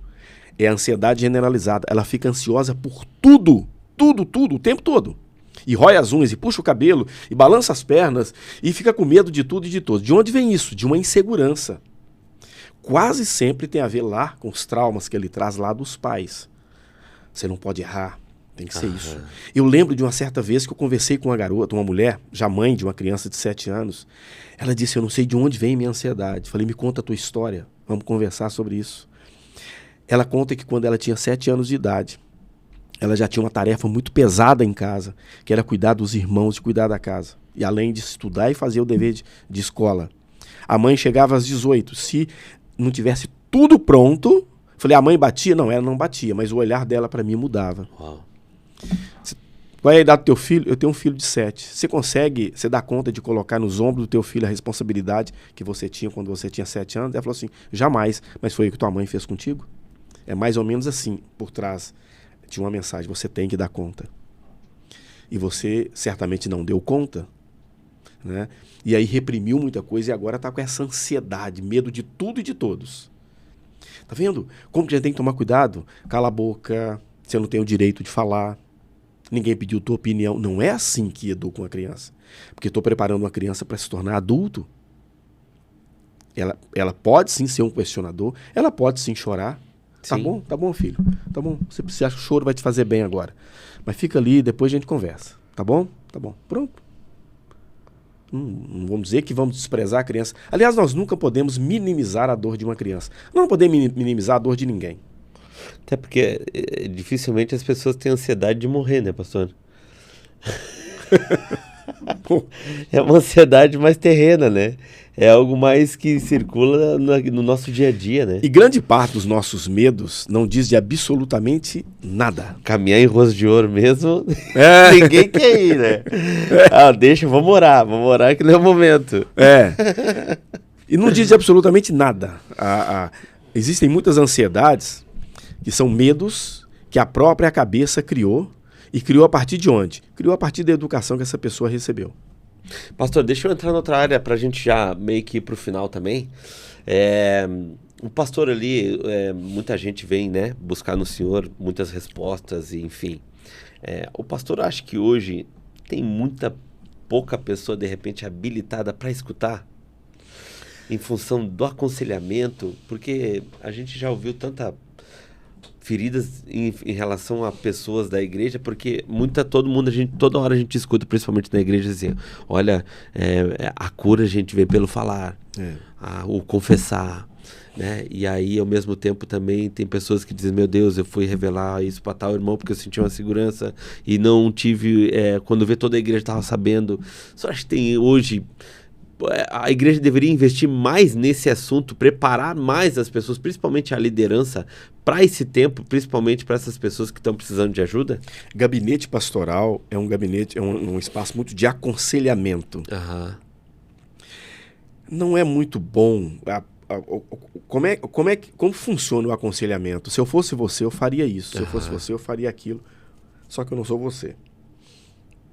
Tem um educador, eu acho que ele era até presbiteriano na época, ele já é falecido. Ele atuou muito na educação. Eu lembrando o nome dele, eu vou falar aqui, não me recordo agora. Ele fala assim, ele fala o seguinte, assim como existe curso de oratória, precisava ter dessa forma, precisava ter cursos de escutatória. Ele fala assim. Olha só. Ele fala dessa forma, curso de escutatória. É verdade. Porque a gente investe muito em oratória, porque nós queremos falar. Mas escutar, nem tanto. E nós sabemos que a coisa se resolve na cabeça do outro quando ele tem um espaço para ele verbalizar. Não sei se você já viveu a experiência de atender alguém e naquela conversa de, 40 minutos, você fala 5. Uhum. E o outro fala 35 minutos ou quase 40 minutos. Ela fala assim, obrigado, me ajudou demais, que bom. Você fala, poxa, não falei nada? Você não verbalizou muito, mas você teve um olhar empático. E deixou ela despejar. Você acolheu isso. E você abriu espaço, sem julgamento, para que ela falasse. Falar alivia dores. Falar alivia dores. Falar ajuda a organizar as coisas na cabeça da pessoa. E não é apenas falar, mas principalmente falar quando a pessoa tem certeza que ela está sendo ouvida e não julgada. Olha. Se tivermos que escolher entre cadeira de juiz e cadeira de réu, vamos para outra. Vamos sair da cadeira de juiz. Juiz, ele é muito de condenar. Então tem pessoas que vai para atender alguém, ele dá muita lição de moral. Ele fala muita coisa assim, no sentido de que fica parecendo que ele vai resolver a vida do outro numa conversa de 10 minutos de um problema que a pessoa carrega há 30 anos. Não vai. Não vai. Ali é o início de um processo. E o processo começa de que maneira? Ouvindo. Ouvindo. E nós estamos diante de uma geração muito acelerada. Muito acelerada. Você vai ver os vídeos, por exemplo, que a gente assiste na internet. É vídeo de 2 minutos e se passar disso a gente já rola a tela.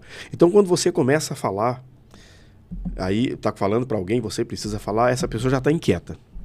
Já fica esperando você dar uma respirada para ela entrar e interromper você. Não, já sei o que você está querendo. Não, deixa falar. Deixa falar. Então, de fato, estamos precisando trabalhar na nossa sociedade, na igreja, a escuta. Mas não é simplesmente uma escuta, é o que nós chamamos de escuta ativa, escuta empática. Não é aquela escuta do tipo, pode falar que eu estou te ouvindo, tá? Traz água para mim. Não, não é essa escuta. É aquela escuta assim, ó, pega o telefone. Meu tempo é para ti. Vamos lá. E quando aquela pessoa começar a chorar, poxa, imagina a dor que você está sentindo. Quer uma água? Pega o lencinho aí. Não. Desculpa. Não, você não tem que pedir desculpas. Você não tem que pedir desculpas. Se você está chorando é porque está te incomodando. Pastor, existe a tal da empatia, da antipatia e a empatia, simpatia e antipatia. Empatia tem a ver com doença, enfim, com dor. Empatia é eu me colocar no lugar do outro. Simpatia é eu sentir com o outro. Antipatia é tô nem aí pra você. Pode ser que eu não fale isso, mas as minhas atitudes passam pro outro. E o outro sai daquele momento ali, daquele espaço, fala assim, puxa vida, eu acho que eu tô sendo um peso para essa sociedade. Ninguém me escuta. Ninguém me escuta, ninguém me dá atenção. Então estamos sim precisando trabalhar a escuta, ter uma escuta mais empática, mais ativa. Nesses momentos de aconselhamento, talvez falar menos e se interessar um pouco mais pela história do outro. O Diogo tem toda uma história por trás dele. Tá? Tem toda uma história. E a gente precisa de validar aí essa pessoa. Né? E jamais minimizar a dor do outro. Não, mas isso não está doendo. Está doendo, sim. Isso já aconteceu comigo, eu tenho essa experiência. Não é assim. Daqui a pouco passa. Passou para você, mas para o outro não. Se você se colocou à disposição do outro para ouvir a dor dele, ouça a dor dele. Ouça. Se não dá para falar nada, para fazer nada, dá-lhe um abraço. Dá-lhe um abraço. Uau. São coisas simples, né, pastor? Aliás, a solução está no simples. As pessoas estão buscando o sobrenatural o tempo todo, né? Tem pessoas querendo mandar os filhos para um lugar, para um sobrenatural, para tirar as nhaca dele, para uma oração forte para ele. Eu falo, olha, senta na cama do teu filho. Só senta na cama dele. Joga com ele um pouco. Vai jogar com ele. Chuta a bola com ele. Às vezes não precisa pagar tão caro. Eu às vezes vejo pais mandando adolescentes para eu atender. E é chato isso, porque às vezes a pessoa... É chato quando ela apenas paga. E é legal quando ela paga e também está presente. Entendi. Tá? Mas quando eu falo, agora eu queria conversar com vocês, pais. Bom, eu tenho que ir aí? Claro. Meu Deus. Claro. Porque a coisa não acontece só aqui dentro. Aliás, ela vai acontecer muito mais dentro da tua casa. Tipo, resolva. Mas é legal aqueles pais que falam, olha, e aí? Não, eu preciso mudar isso. E depois você atende o filho fala assim. Eu falei, e aí, como foi a semana? Saí com meu pai. Aliás, eu estava atendendo um garoto uma certa vez, naquela época daquela enchente no Rio Grande do Sul. Lembra? Foi naquela época, foi. E quem trouxe o garoto para eu atender? A mãe. Quase sempre a tal da mãe tá ali, né? A mãe é... E os pais, pai, me ajuda aí, né? Marca presença. E de repente, marcou de voltar em alguma das sessões, e aí falou, não, vão ter que cancelar. Por quê? Aí ele foi levar umas cestas básicas com o pai, lá no Rio Grande do Sul. Falei, que legal, top, né? Na outra, não, vou ter que cancelar, porque ele foi com o pai de novo no Rio Grande do Sul. Eu falei pra mãe assim, mas deixa eu te falar uma coisa. A terapia tá acontecendo, tá? Uau. Tá acontecendo. Moral da história. Deu alta. O que ele precisava? Ele não precisava de mim. Ele precisava do pai. Ele não precisava de psicólogo, precisava do pai. Então, levar a cesta básica para entregar, primeiro, viver numa situação ali de ajudar pessoas, mas ao mesmo tempo uma viagem, sei lá, de onde ele estava para o Rio Grande do Sul, deve ter viajado uns 300 quilômetros ou mais. Sim. Quer dizer, com o pai dirigindo ali, do lado do pai na van. Numa missão. Também, poxa, quanto ensinamento. Eu nunca fiquei tanto tempo com o meu pai. Ficou muito barato essa terapia. Muito barato, porque além de estar ajudando alguém, uma família ali, né? Aquele momento ali de tragédia ali naquela região de um povo que a gente ama, também estava com o filho e também passando uma lição pro filho. Filho, é assim que se faz, tá? Não, e top também, pastor, que na realidade não é tudo sobre dinheiro, né? Não. Até mesmo sobre o senhor, né? Que de repente perdeu ali 2 consultas, 3 consultas, mas teve entendimento. Cara, tá acontecendo muito mais terapia com o pai lá do que comigo aqui dentro. E eu sabia que tinha um problema ali de ausência. Quer dizer que tá com o pai? Tá. A mãe não entendeu. Depois eu pedi pra conversar com a mãe. Mandei mãe, olha, é isso aí, mãe. Não, mas ele deveria... Não, ele não deveria estar aqui, mãe. Ele deveria estar lá mesmo com o pai. Meu Deus. Ele deveria estar lá. Eu tô com vocês nessa. E deveria estar lá por alguns motivos. Primeiro, o povo lá tá precisando de ajuda. E segundo, o teu filho tá precisando de pai. E você falou que tá com o pai. Tá com o pai. Pronto. Então não é o sobrenatural. Não é. Expulsa esse demônio do meu filho. Não tem demônio. O teu filho tem hormônio. Ele tem hormônio. É um adolescente que tem hormônio. E nesse momento ele precisa da tua presença para ajudar ele a entender. Alguns falam assim, nós entramos nesse assunto, né? Meu Deus, eu não estou entendendo o meu filho, adolescente, ou a minha filha. Tá, ele também não está entendendo ele não. Fica tranquila. A cabeça do teu filho, a cabeça da tua filha é um canteiro de obras. E o problema é que às vezes o engenheiro não está perto. Para organizar a betoneira, a hora que vai virar o concreto, a hora que vai cavar, a hora que vai fechar, não tá. É um canteiro de obras. Tá um barulhão. Aliás, alguns pais eu faço. Você esqueceu de quando você era adolescente, né? Esqueceu rápido, né? Deixa eu te lembrar, teu filho está nessa fase, tua filha está nessa fase. Todo mundo, né, pastor? Então, a gente está precisando disso, de melhorar a escuta, aumentar o acolhimento, menos lição de moral. Aliás, não precisa lição de moral. A gente precisa dar exemplo e ser uma referência, tá? Para que as pessoas não venham adoecer. Diogo, eu tava, não sei se dá tempo. Pode falar, pastor. Tem uma autora chamada Brené Brown. Ela é uma autora norte-americana. Uhum. Eu estava lendo uma pesquisa dela. Por que eu estava lendo essa pesquisa dela?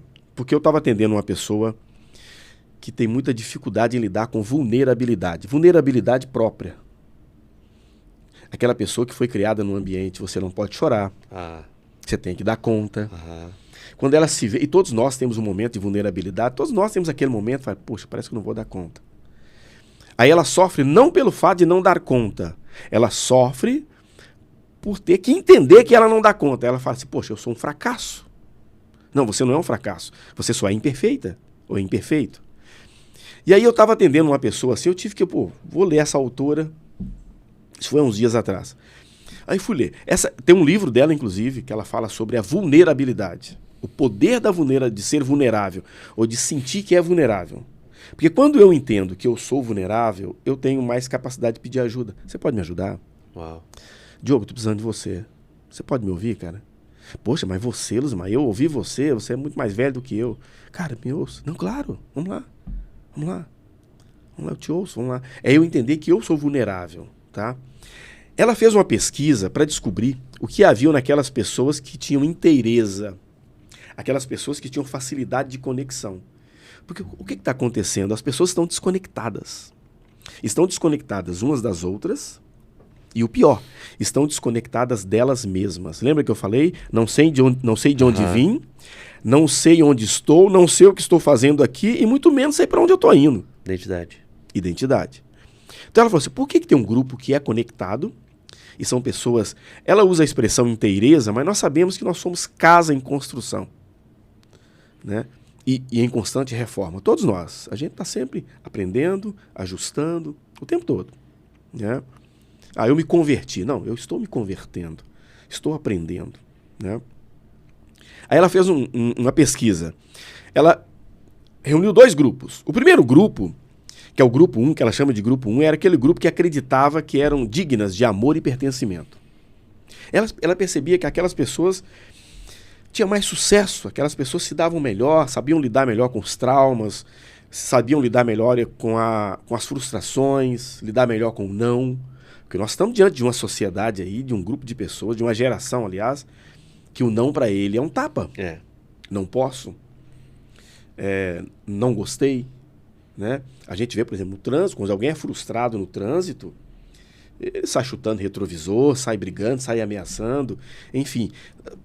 Frustrado porque eu deveria ter ido e o outro passou na minha frente. Tá tudo bem, vai na paz. Mas tem uma geração que não, ele não quer perder no trânsito, não quer... A gente percebe que nesses conflitos no trânsito, na igreja, na empresa, em todos os lugares, alguém está sendo imaturo. Alguém está sendo imaturo, alguém está faltando inteireza, completude.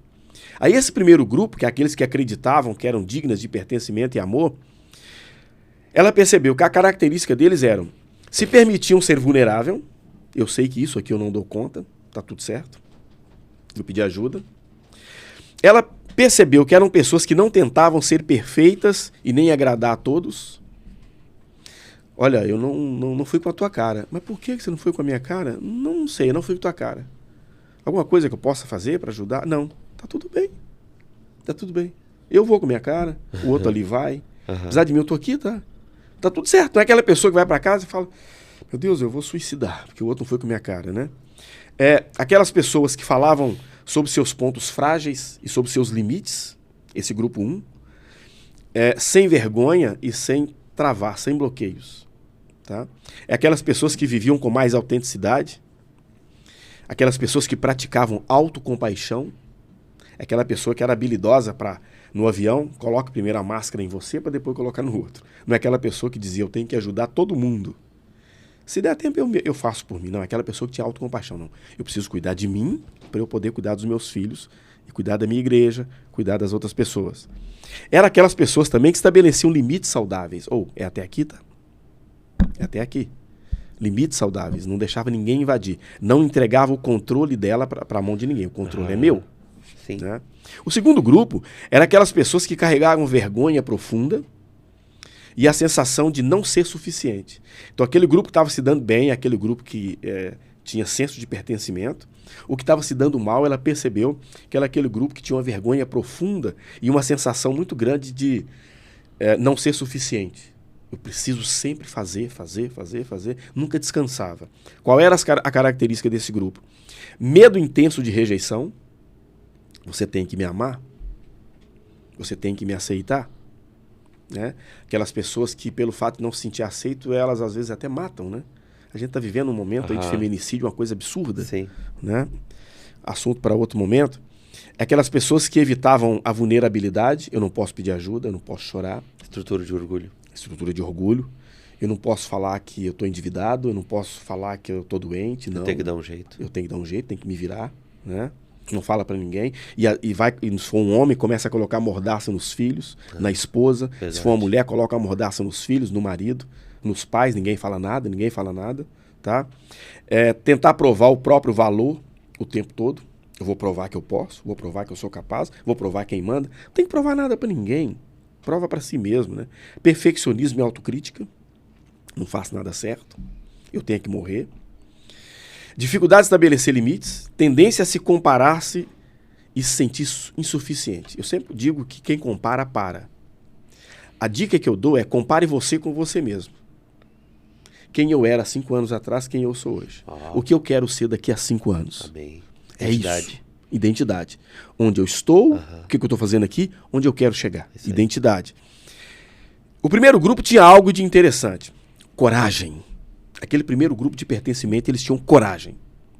E aí quem está assistindo a gente está pensando que coragem é bravura. Não, no contexto da Brené Brown, coragem não é bravura, mesmo porque ela busca lá atrás a origem da palavra coragem. A palavra coragem vem do latim que é cor, que significa coração.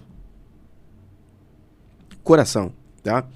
Então, eles tinham algo muito diferente. Era a coragem de dizer, eu estou com medo, mas eu preciso de ajuda e eu sei que eu errei e preciso consertar. Então, esses dois grupos, aí nós percebemos que como é importante a gente ter essa consciência de que somos vulneráveis e que precisamos ajustar. Eu preciso me conhecer mais. Porque quando eu tenho essa consciência, antes de eu falar que o Diogo é um problema para mim, que o João é um problema para mim, que o marido é um problema, que a esposa é um problema, que o pai é um problema, que o político é um problema, que o meu pastor é um problema, deixa eu saber se eu não estou me auto-sabotando. Não estou me sabotando. Se não há uma auto-sabotagem aqui. O que é que eu posso fazer por mim mesmo? O que é que eu posso fazer? E com isso a pessoa vai viver mais saudável. E é muito importante pensar nisso nesse momento em que vivemos num país, Brasil, que é o quinto, aliás, é o primeiro em ansiedade e é o quinto em depressão. Meu Deus. O primeiro em ansiedade, e eu não sei, como bom brasileiro, eu vou dizer que eu gosto de viver no Brasil. Tá? Eu amo essa nação, eu gosto. É o primeiro em ansiedade e o quinto em depressão. Então é muito importante falar, gente, tem um livro muito legal que diz, talvez você esteja precisando conversar com alguém. Só que a pessoa evita, porque para conversar com alguém eu tenho que falar das minhas fraquezas, né? Tem hora que chega de contar vantagens, né? Ganhei ali, ganhei aqui, ganhei... Não, eu perdi aqui, perdi ali. Você pode me ajudar? Você pode me dar uma orientação? E com isso, eu acho que a pessoa vai evitando mais a farmácia, vai evitando mais aquelas filas de oração na igreja, embora precisamos da oração. Sim. E ela vai para um outro lugar. Ao invés de ser aquele que busca, ela se transforma naquela pessoa que entrega. Que entrega. Tem um filme legal que chama O Menino no Meio da Ponte. Muito legal. Eu já vi esse filme numa propaganda de uma empresa. Não sei se existe ele, se é um filme ou se foi feito só para aquilo. Um filme pequenininho. Um garotinho que morava numa aldeia e na frente da casa dele uma ponte a sumir de vistas. A única coisa que ele enxergava é que havia uma árvore lá no meio. E todas as pessoas iam, voltavam, e ele chegava nas pessoas e dizia assim, o que tem depois da árvore? Eles só meneavam a cabeça e seguiam. O que tem? Ninguém dizia nada. Aquele garoto falou para ele mesmo assim, ao invés de eu ser aquele que pergunta, por que não me transformar naquele que responde? Aí ele já havia ganhado autonomia, colocou uma mochilinha, capuz e foi explorar aquela ponte. E aí o filme acelera ali, ele tempestades e mais não sei o quê. Ele arma uma barraquinha para ele descansar, segue viagem, de repente ele chega na árvore. Quando ele chega, a ponte é quebrada, tem um buraco, a árvore está no meio. Ele para e ele pensa em voltar. Aí uma voz fala para ele assim, ei, pula. Ele fala assim, mas e se der errado? A voz fala assim, e se der certo? Mas e se do outro lado for pior? Ele fala assim, se for melhor? Aí ele toma distância, ele corre e salta. Quando ele cai do outro lado, parece que ninguém havia explorado aquilo, né? Claro, é um filme. Ele cai do outro lado, mas aquilo diz muito, causa muitas reflexões em nós. Ele percebe um cenário totalmente diferente e muito maravilhoso, diferente daquele que ele vivia ali atrás.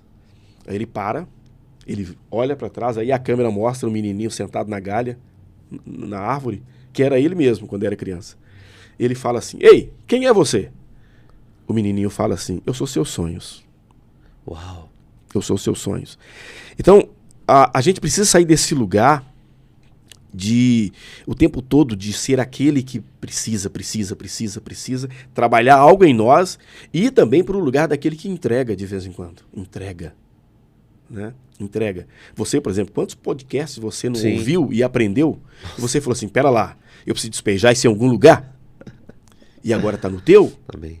E a gente precisa fazer isso. Mas de vez em quando também buscar ajuda. Sim. Peraí, eu preciso também continuar me alimentando, me nutrindo para isso.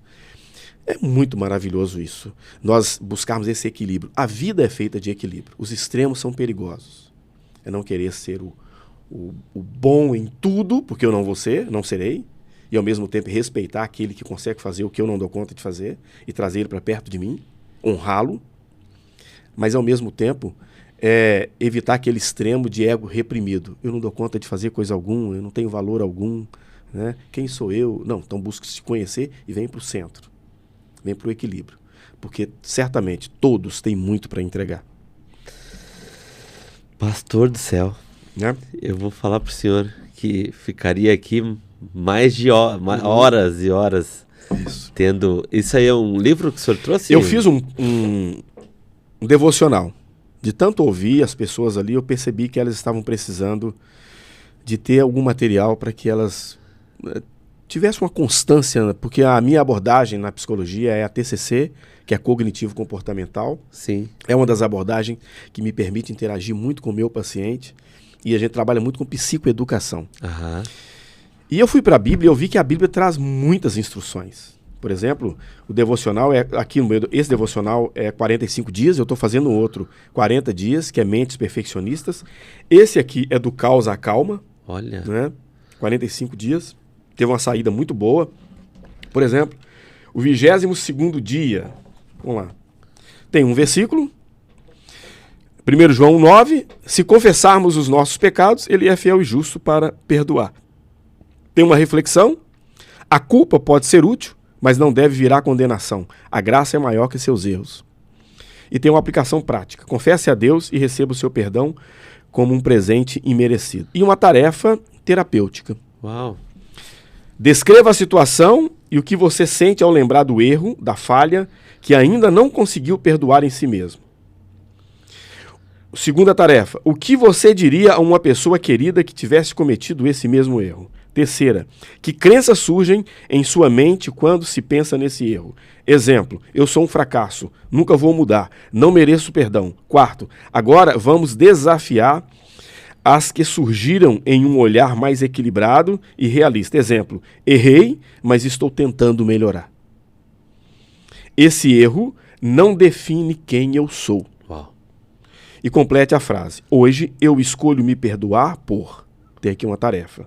E sigo em frente com mais compreensão, aprendizado e amor por mim mesmo. Meu Deus, pastor. Esse amor por mim mesmo, ninguém está falando de orgulho, né? Sim. De presunção. A Bíblia diz que nós devemos amar o outro assim como nós nos amamos. Sim. E está tudo certo. Então eu fiz esse devocional, 45 dias, do caos à calma, né? E tem uma parte que é para anotação, para a pessoa fazer as tarefas, né? principalmente as mulheres, aderiu bem a isso aqui, né? Respira, ora e transforma, né? E o pastor legal. Tem um link, uma coisa para de repente o pessoal ter acesso, pastor? Pode me chamar no WhatsApp. Eu ainda não, porque eu fiz ali um e-book, mas ainda não, por enquanto é o físico mesmo. Instagram? Pode ir no Instagram, né? @psi_luzimar_vieira, ou no meu WhatsApp, DDD 47 984309301. Uau. E conversa comigo que a gente... Pode falar de novo?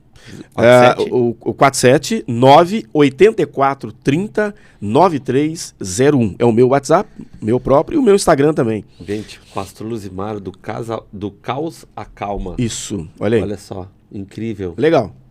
Incrível mesmo. E o senhor já está preparando outro já? Eu estou preparando um outro e esse devocional, estou fazendo um outro, e eu mais a Rosa certamente vão fazer um outro devocional para casais, com base no casamento inteligente. Top. Já estamos trabalhando isso. Todos eles é baseado naquilo que eu tenho vivenciado na minha prática profissional ou do meu ministério pastoral. Ou seja, não é nada com base no nada. Aliás, nada acontece no nada. É com base nas queixas que as pessoas vêm trazendo, naquilo que eu tenho percebido nas pessoas. Mente perfeccionista, que vai ser o próximo devocional, é um problema sério. É aquela pessoa que nunca conclui nada porque ela quer ser perfeita. Ela nunca consegue entregar. Nunca que está bom. E quando ela recebe um elogio, ela fala assim, poxa, mas o Diogo faz melhor. Tá, não estou falando do Diogo, estou falando do teu. Não consegue lidar. Não consegue lidar. Eu falei para uma menina assim, falei, olha, foi até uma intervenção. Falei, olha, que casaco bonito esse teu, hein? Ela disse assim, tá faltando 4 botões. Eu falei, eu nem percebi. Eu nem percebi. Mas ele continua sendo bonito, tá?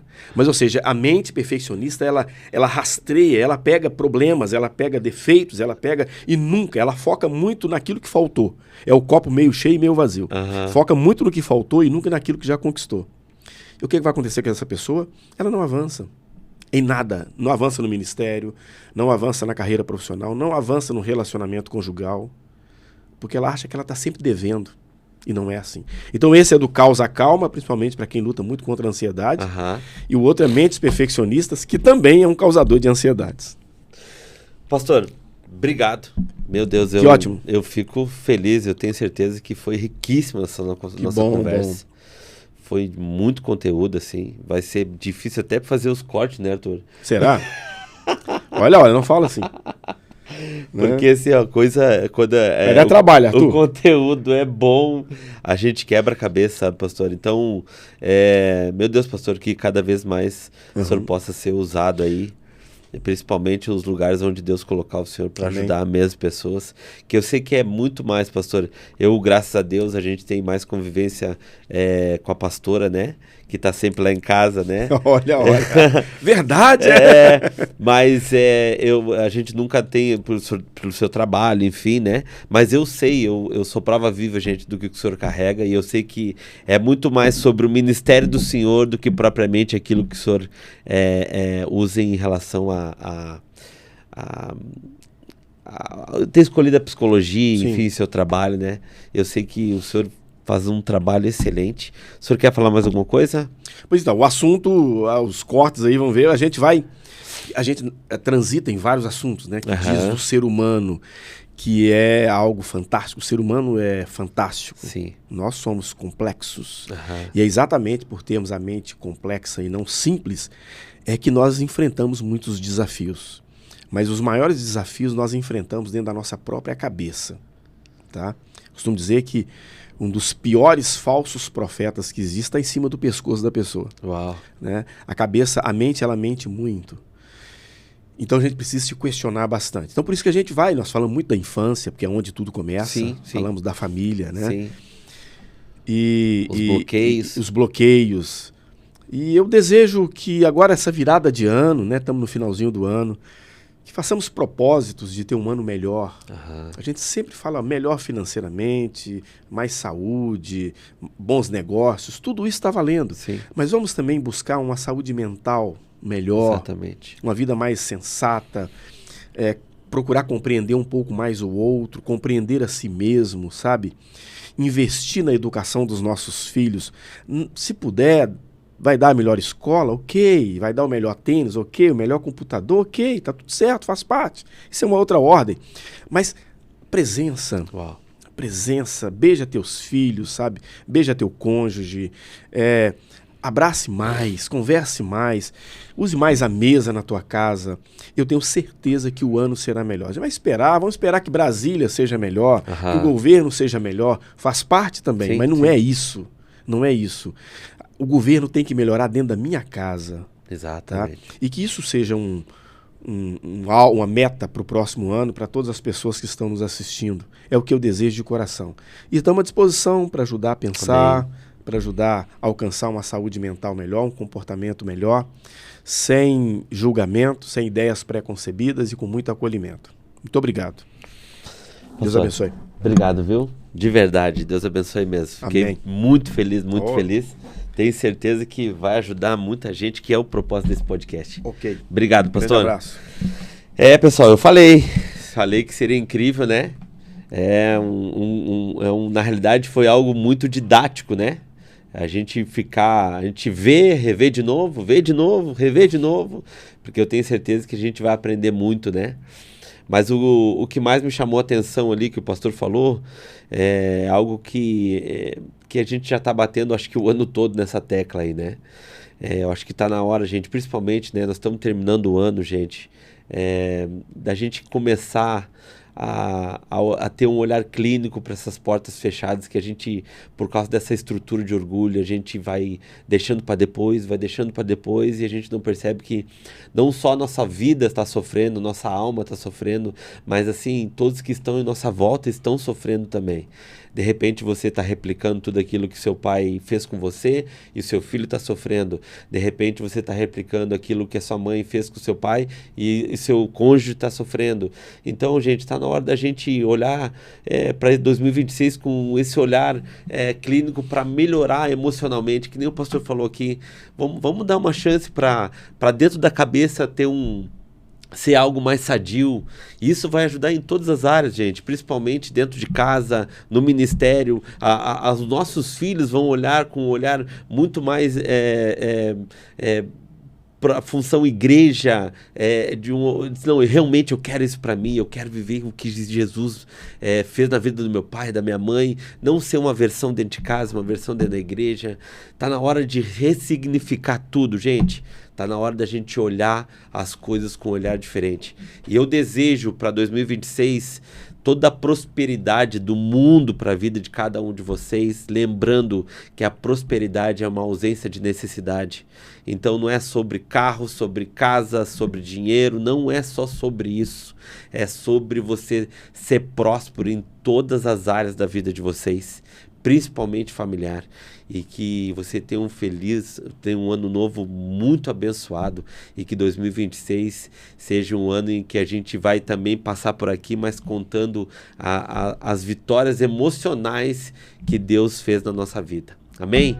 Deus abençoe a todos. Maqui Podcast.